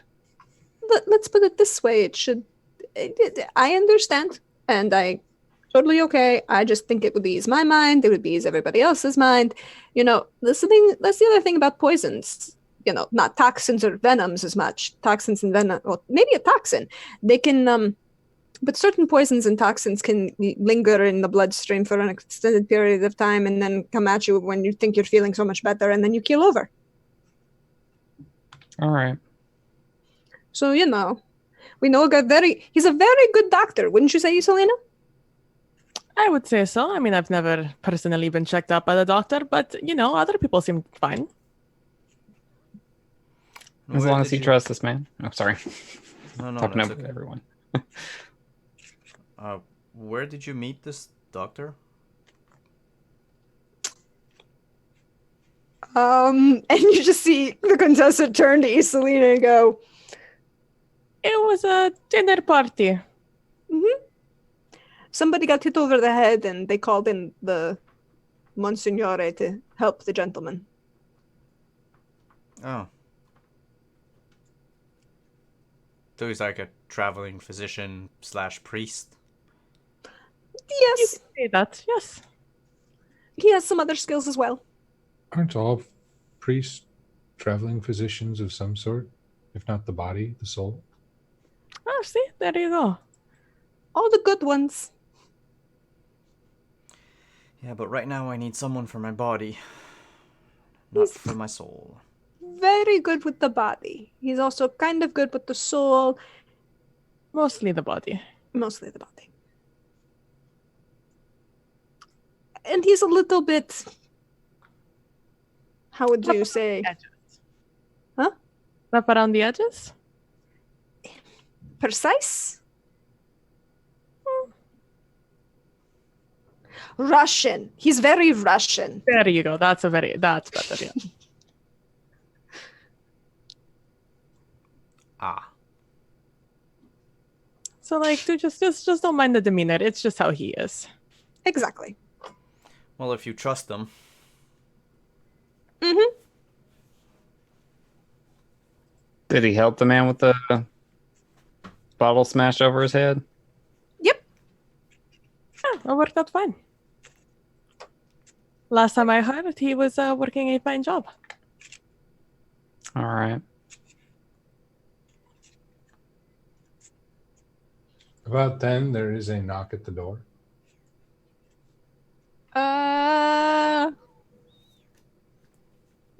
Who is it? And she's gonna get up and start walking to the door. I was told you were in need of a doctor.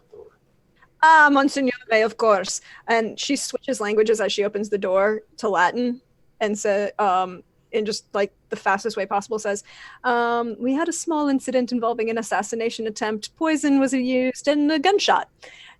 These two charming gentlemen might require your assistance. And she kind of guides him in and then closes the door and locks it behind him. And then she switches back to English. Can I get you anything to drink, Monsignore? No, I'm fine. And he'll look over the two gentlemen.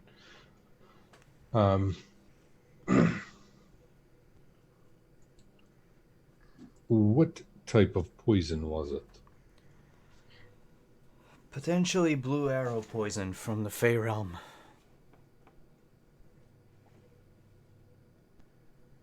Did you eat it? No, it was in gaseous form.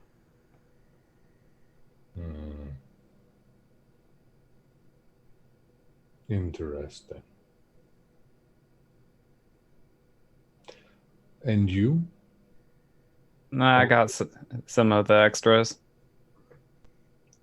But I'm okay, really. And you'll see him take a moment, and he kind of closes his eyes, and he's wearing like friar type robes, very simple robes. He has no hair on his head, a goatee, and a large metal, like polished steel cross that he bears. And when I say large, I mean we're talking like 18 inches long and about 10 inches wide.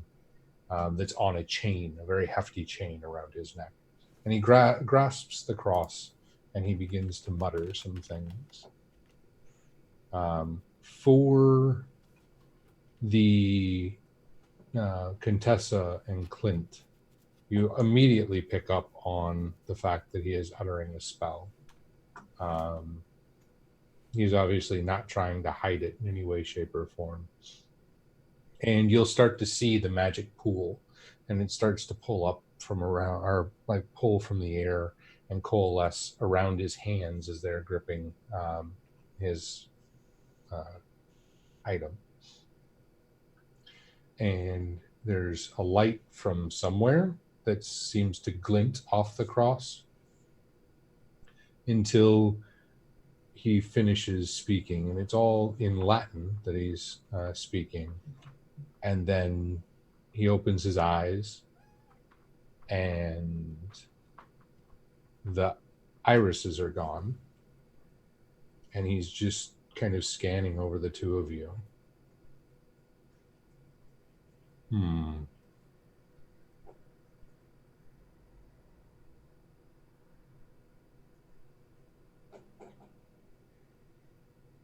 You'll recover,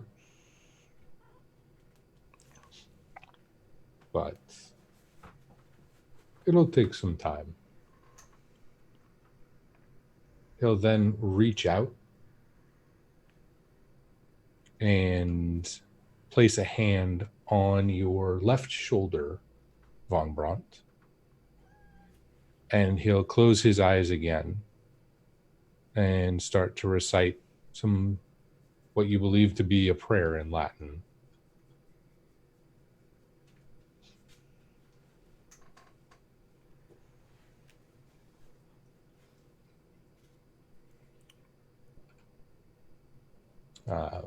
It does not feel like there's any malice or anything of that nature to it.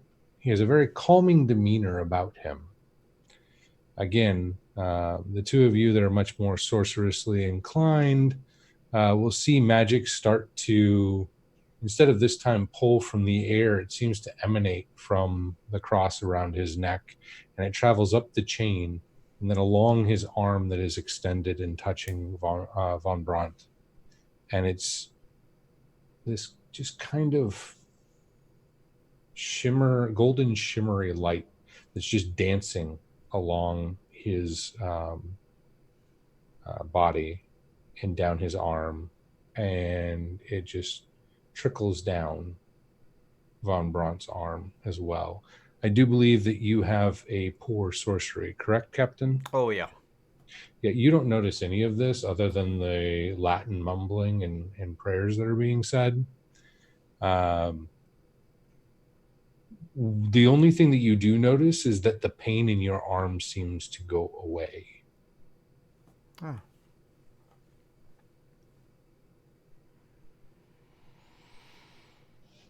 Well, thank you, Father.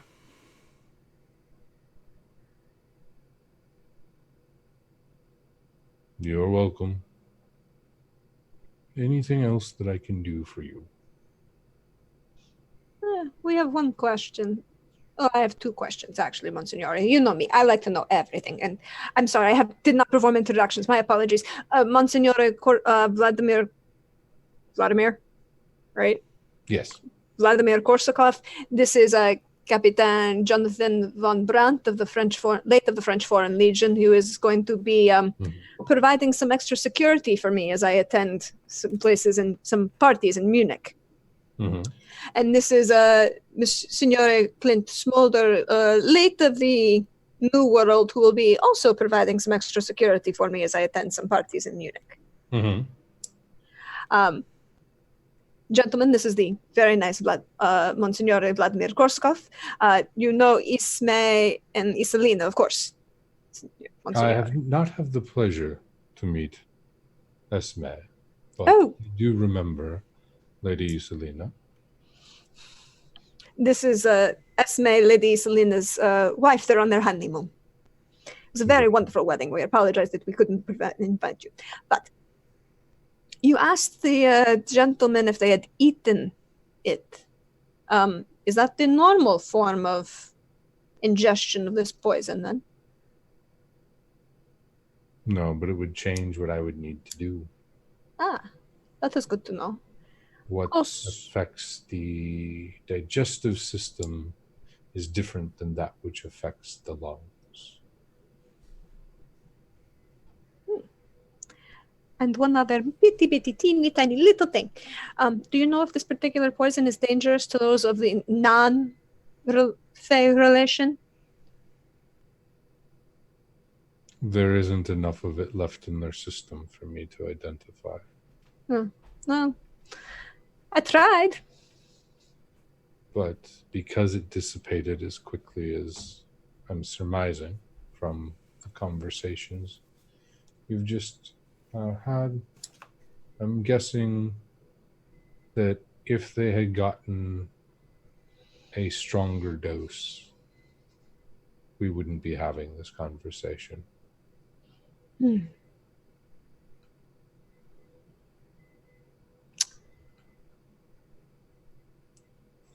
Fast in, fast out, if you understand. Of course. Mm-hmm.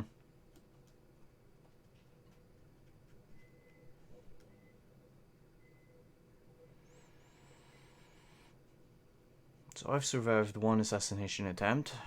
Only another one, and I'll be on equal footing with the King of the Sealy Court.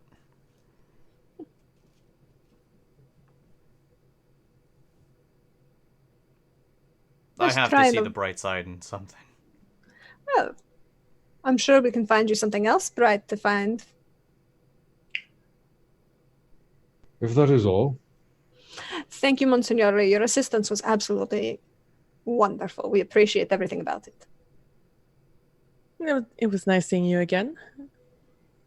be well. Next time, try not to take space in the bar car, though. That was quite inconvenient. But the lady likes a good drink. As do the rest of us. Understandable. Apparently, there was some. They were trying to get the drink and they couldn't get in, and there was some issue, and they were upset by it. I apologized for us all. Everything's wonderful. Oh, so that was them. Yes, I'm glad they didn't get shot. I know. Wait, shock? Yes, Tristan keeps a very nice rifle under his bar. It's absolutely gorgeous looking. But Tristan would not fire at us. Yes, he would. I don't know that he would. Unless He's a- they meant harm. I only mean harm to people who make it on a list. Hmm. I don't mean harm to, well, just about anyone. Why would I try to harm the barkeep anyway? See, I don't think there'd be need for that. He'll kind of like bow his head to you and Isolina, and he'll extend a hand for a handshake to Esme, who he hasn't met yet, and then to Captain Von Brandt, They'll shake us. and then to Clint Smolder. He'll shake it. It was a pleasure meeting each of you. He'll actually hold on to Clint's hand just for a second, a heartbeat or two longer, and you'll feel your hand kind of tingle a little bit as he says his goodbyes and then exits the room. Okay. The Contessa will kind of escort him out very politely and make sure he get to lock the door. And at the door, she would mention in Latin, is that they're going to be very useful. It's nice to know that they're going to stick around. Good. Have a good day. And she'll close and lock the door. Feeling better? She says as she turns back to the two of you. I am. He's quite the person, isn't he? Yeah.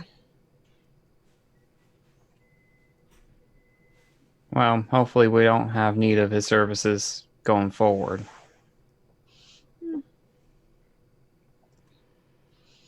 We will see about that, I believe.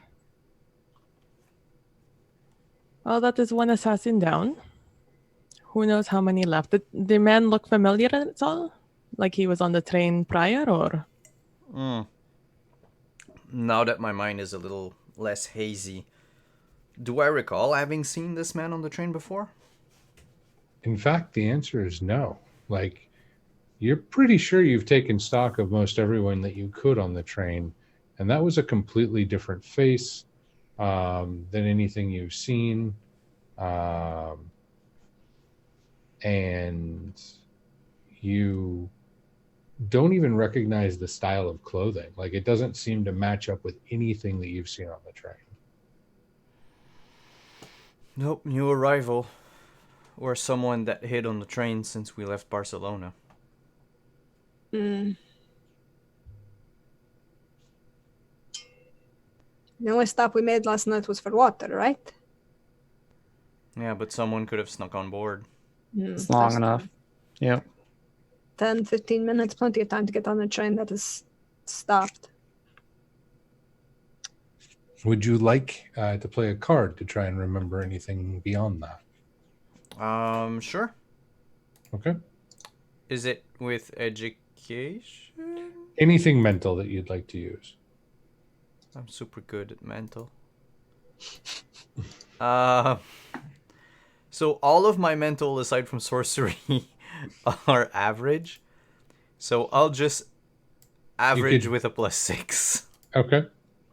You could work together with Clint about the things that the two of you remember. That's the lowest Like- diamond, so yes. Yes, we will work together. Okay. And what skill would you do? You have a mental skill that would be higher than average? I have perception at good. Okay, so we'll go with perception then, and that makes it a total of a 16 between the two of you. And as you kind of talk it through with the questions that the Contessa is asking and Iselin is asking about the gentleman that attempted to kill you, you remember a handful of things. One, the suit looked like it was still, it still had creases on it from maybe being packed away. Clint, you also distinctly remember like a bluish tinge to the skin. Now that the haze has lifted and all of that kind of stuff, it's very much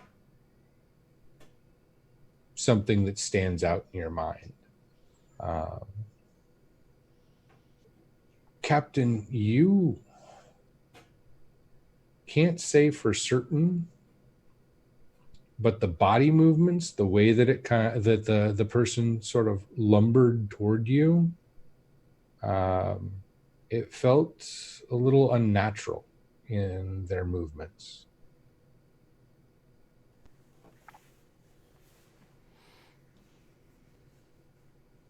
Like they weren't used to the form that they had? Maybe that.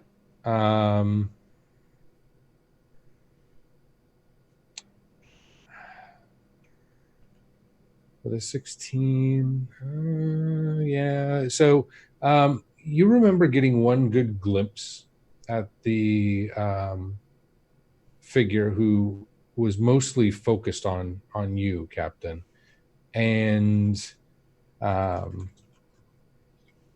you notice or you remember their eyes. The pupil and iris had gone cloudy blue, and they looked extremely bloodshot. Hmm. And you're talking this out loud? Yeah. Yeah.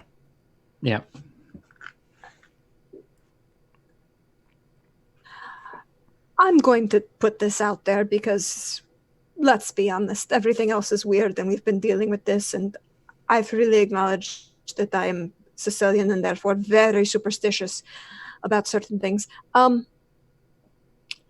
it possible that the gentleman was already dead?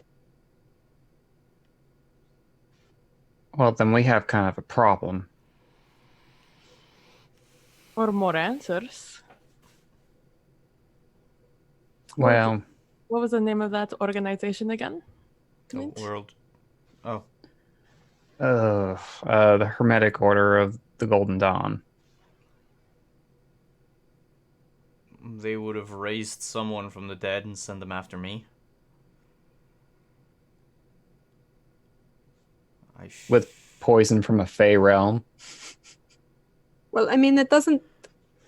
Okay, Chris, it doesn't sound to the Contessa like what she observed or anything she saw after the fact with the shapeshifter, right? Oh no, it does not sound anything like the Okay. shapeshifter whatsoever. And Clint, you'd also, now that she said that, you don't remember their mouth moving when they spoke. All right.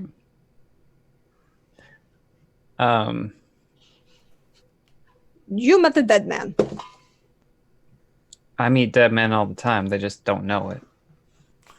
You met the dead man walking after he had been expired, not when you were about to make him expired.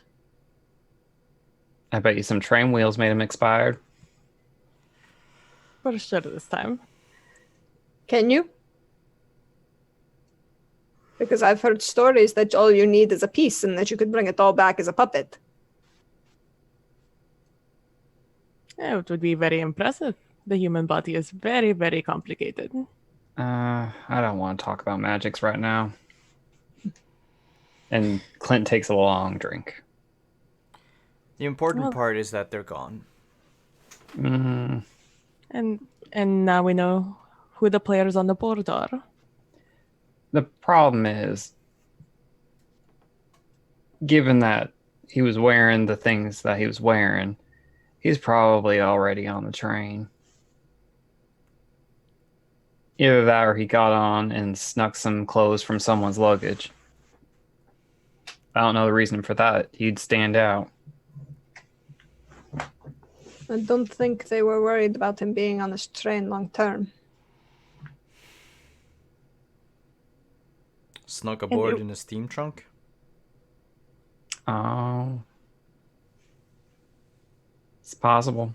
You can bring anything on as cargo. Yeah, and if they're dead, they don't need to breathe or anything.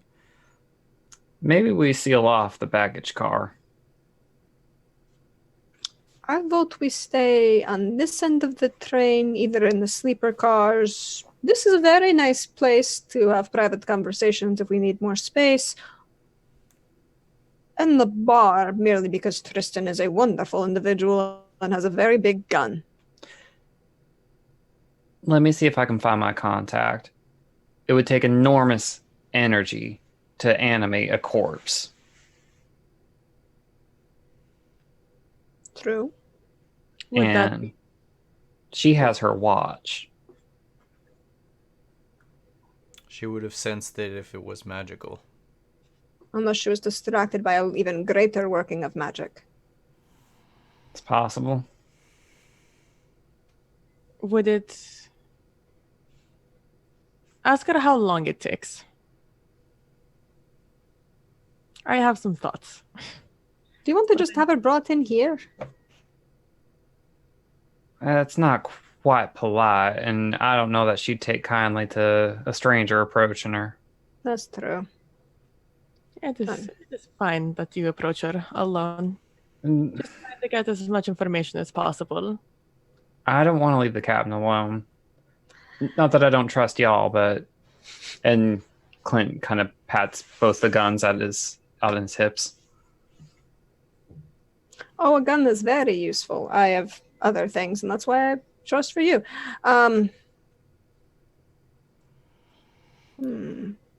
But do you think she would have an honest conversation in public? We'd have to put cards on the table that she wants. If you let me do the talking about those cards, then there won't be a problem. It's your information. I'll go whet her appetite and bring her to dinner. I think that will be very useful. Isolina, any thoughts? I think it will work out fine. I mean, the enemy of my enemy. For now. Feeling any better, Captain? The steak was delicious. And yeah, I'm feeling a whole lot better. That's good. Do you need... How is your head doing? My head? Yes, it's the first place that gets attacked when you inhale something. I think my head's fine. Does it look good? You might want to fix your hair a little bit. It looks like it got a little mussed. You have a little bit of drool right here. I didn't want to say anything when you were ill, but now that you're feeling better, might want to clean that off. Here, and she like reaches into her reticule and that's sitting next to her and pulls out her compact and is like, here, this will help you. Was that? A mirror? I don't need it. I'm good. No, you're okay. Little Clint, bit. you go get your contact. I'm going to fix this. I have Okay. 0 social graces. I don't give a shit. How is I he both understand. sexy and a mess? I'm a sexy mess. It's okay. The Contessa will fix this. It's like, you may have shit social graces, but you're going to have to be seen with her right now, and she's going to fix it. Yeah, Clint kind of, all right, and gets up, probably takes like a drumstick from the chicken that was left and like takes it walking.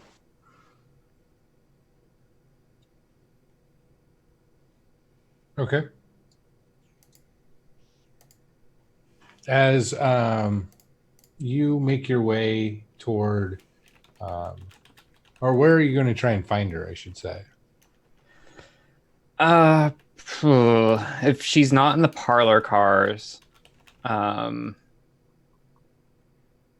She's not.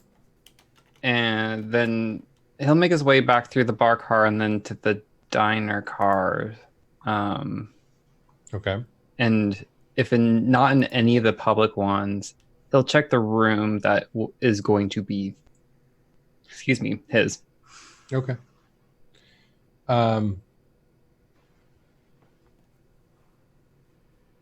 She's not in any of the public cars, so you'll make your way back toward the sleeper cars, and knock on the door, and there is no response, at least not at your first rapping. What time is it in the day? Like, it's pretty late now. And I'd say with the conversation, everything that's happened, probably somewhere mid-afternoon. Oh, all right. Because you were eating lunch, not dinner. All right. So. He'll give it one more good rap. Okay. While that's going on, what other conversations are you having in the parlor car? The Or what are you Contessa, doing from Captain Von Brandt, I should say. the Contessa is like pulled out a brush and like a compact and is like, you're going to have to like make an impression that we're going to make you even better looking. You'll have even more people looking at you. It's fine. And she goes and like starts styling his hair and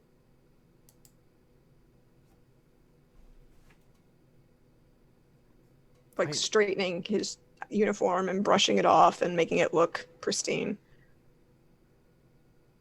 We're not going into any social functions at the moment. We're just on a train. I've been wearing the same clothes for 2 days.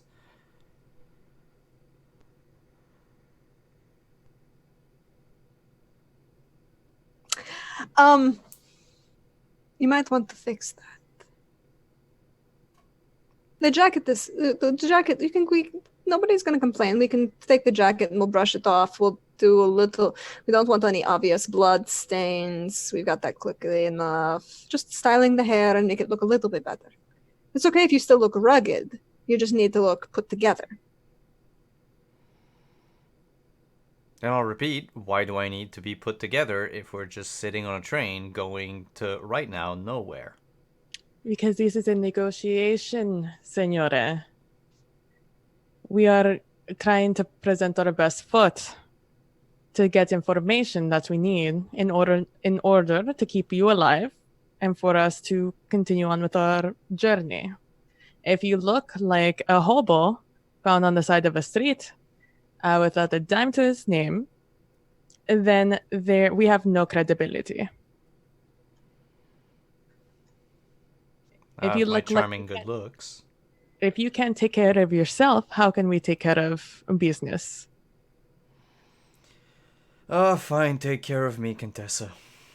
Let's put it this way, Capitan. You're a good soldier, no?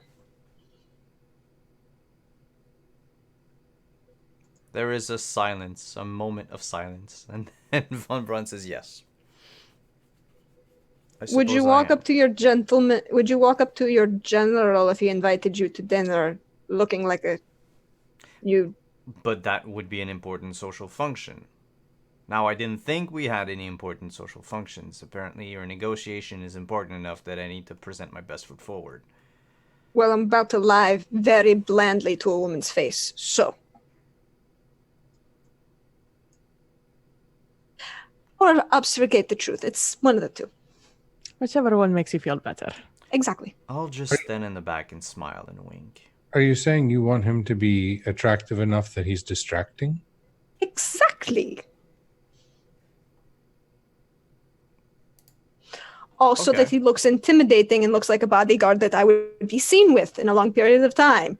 Do you think that this, she kind of goes up and down on the dress, would be seen with somebody who just rolled out of bed?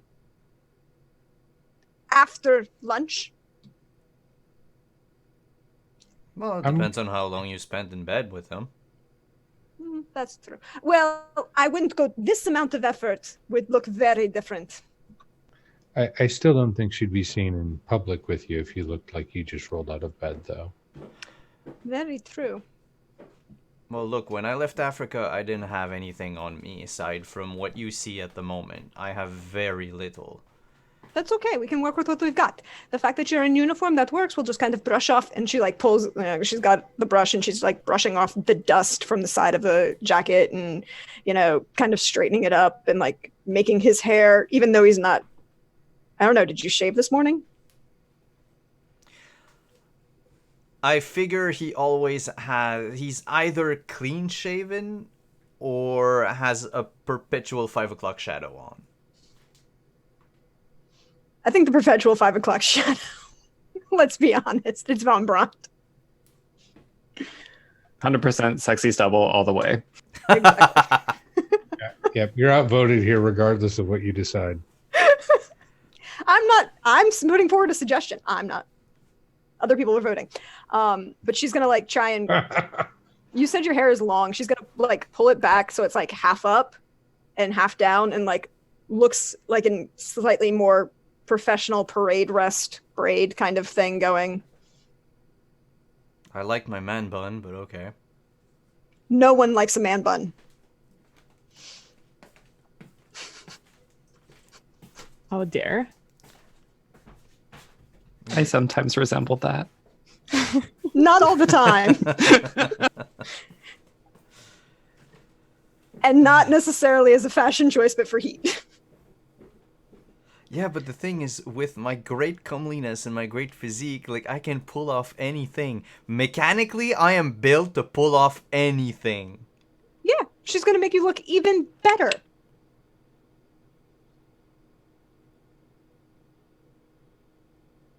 Oh, screw it. I wasted my Joker earlier. That's true. I don't have... Because I was going to say, I could look like anything I want at the moment, and it doesn't matter because I have a Joker. But no, I don't have it anymore. So yeah, off goes with a man bun. I was just waiting for the Men in Black line. The difference between me and you is that I make this look good. Exactly. She's going to make him look good. And enough that he's attractive, enough that it would look appropriate for him to be in a business setting with her as a kind of bodyguard that he's pretending to be. It would be entirely different if she was playing him up as something that was arm candy. Gotcha. I love that you're using the term something and not someone. I think at the end of last stream, we totally came to terms with the fact that the Contessa plans on objectifying you. Yeah. The Contessa has lots of plans.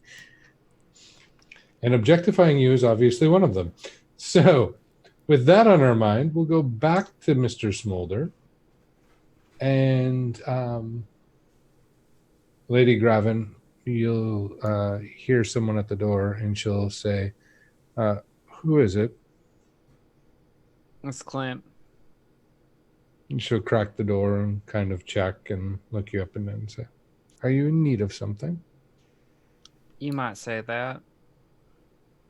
I don't know how much you know what's going on this train, but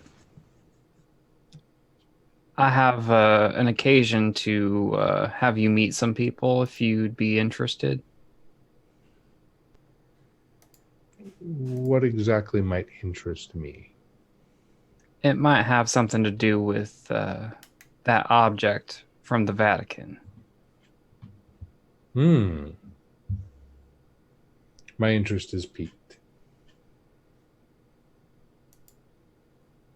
And I'll even forego the fee. How noble, Mr. Smolder.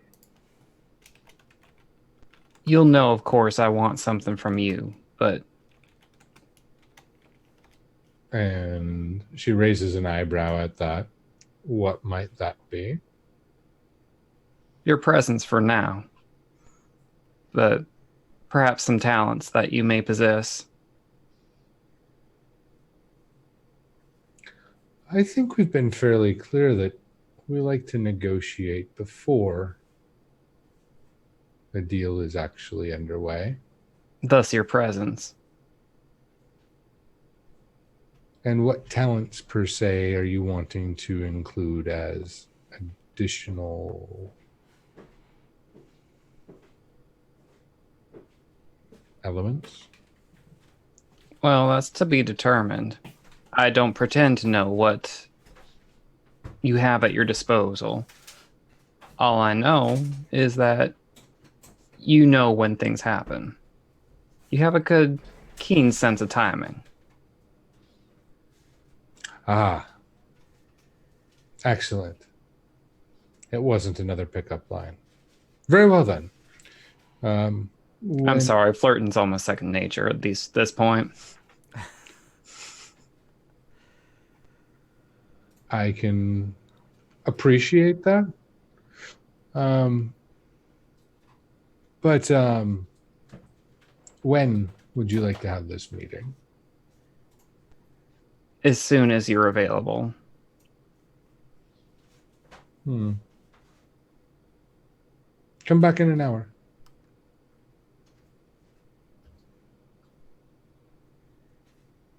All right. And Clint will leave and go back to the oh my gosh, the parlor car. Thank you. Parlor car. Yes.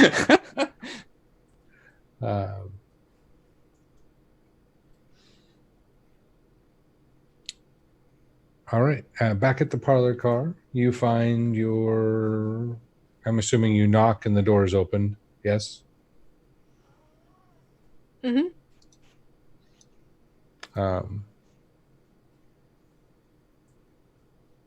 What do you have to report?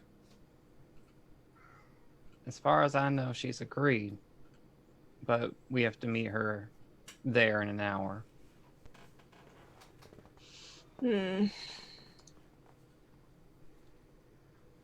A power play. I didn't want to push her too hard. That is fair. She is your boss. Yes. She's my contractor, not my boss. And we wouldn't want to interfere with your contract. I recognize a professional. Well, it's a sleeper car, no? Yes, it is. Do you know which number? Yeah. Exactly. How close or far is it from the two sleeping cabins that Isolina and the Contessa have? It's in the car that's actually one car closer to the engine. Okay. Okay. Well, it's closer to the engine, which means there might be a little bit more noise. Better for being unheard, I guess. And she's going to control the field. We can make it work. We're gonna have to. And on that note, we're going to conclude this evening's episode. Thank you, everyone, for joining us and partaking in the excitement. Take it away, Simon. So tonight we stretched about 3 hours of train ride into a 3-hour-long session, which is on par. We played in real time, basically. Is this the fastest we've ever been, Chris? It might be. It might be the fastest. Without the time jump of actually sleeping. Like if you don't count the 2 sleeping time jumps that we've done, I think this is the fastest we've played, yes. Nice. Well, thank you everyone for coming. Thank you, chat, for participating. Thank you to the players for agreeing to play in this wonderful game. Thank you, Chris, for hosting. Thank you all of you watching on YouTube. We will be back next week. But before I shill one last time for the night, let's go around the table. Tell us who you are, where we can find you on the internet, and what you have going on right now. And let's begin with PB. Hi, I'm PB from @PB Plays Inside. I stream over on Twitch, and you can find me on Twitter and doing just Twitter stuff, talking about the things that interest me. Sometimes TTRPG things, sometimes and just video game find things. Me on I'm on Instagram also @PB Plays. Wow, my brain's so muddled right now. You can find me on Instagram. I post just pictures there, but mostly I've been updating or putting like the beginning, middle, and after of me learning how to do fantasy map making, because that's fun, and it's fun to see progress there. I do variety gaming on my channel along with doing some fantasy map making here and there for funsies, all traditional art, I think is what they call it, just doing it by hand on a piece of paper and with a pen. On shows on Monday, we're having our finale of The Grover We Met over on the Greyhawk channel at 7 p.m. Central Standard Time, where we are finally going to meet our big bad. And it turns out there's a second phase, so that's fun. Real fun. Yay. In fact, our DM was just like right before we started the show, was like, level up to, we were level 3. It was like, level up to level 5. Just to be safe here. So that's something you really want to hear from your DM right before you start your boss battle. And on Saturdays, i.e. this Saturday, I'm going to be over on Experience Points playing some Starfinder, which Kenny will tell you a lot more of because he's a little bit in charge of that. So, but you can find me over there tomorrow in approximately 12 hours. 14, cool. Maybe. Long enough to sleep and then have time to eat. Basically. Deirdre. Hey y'all, you know me. I'm @DeirdreDonlan on Twitter, or Praxagorathesmiaphora, as you see me hanging out in the Twitch chat. And as for what I'm doing, I'm going to be back here tomorrow at 1 o'clock running some Vampire the Masquerade. It is great. We are in New York. Things are wonderful. And I'm just going to be enjoying it. And then you can find me on Monday over on Role Players from some Age of Arcana as things get interesting there. But yep. Other than that, check my Twitter. I will always be posting where I go live and when, and I will be back on Friday. All the fun times. Cool. And Kenny? Hi, I'm Kenny. You can find me on Twitter @PunderDrone. Aside from this, I play on Experience Points. You can find us on Twitter @EQPoints. This Saturday, we will be streaming our Starfinder game where we play the Dawn of Flame Adventure Path. We stream at 11 a.m. Pacific, 1 p.m. Central, and 2 p.m. Eastern. I may have written this down. And yeah, thank you. Cool. Well, thank you for coming. And Chris, where can we find you? Well, Chris Geary, you can find me on Twitter @Chris Geary, the handle that you see down there. You can also find me here every Friday as the host of Castle Falkenstein. Other than that, I've got a few other things that might be coming up here shortly that I can let you know about as soon as they are. So follow me on Twitter and say hi. And well, this stream, like all of our streams, will be sponsored by Mage & Press. Mage & Press, the makers of Dark Matter, the game that we run here every Tuesday at 8 p.m. Eastern. If you're interested in seeing what D&D in space is like, come and watch an episode and then go to store.mageandpress.com and buy their campaign setting, because it is literally awesome. And I'm not saying that just because they're sponsors. It's because, well, I also DM the game and I've been DMing it for almost 9 months now, and it's a ton of fun.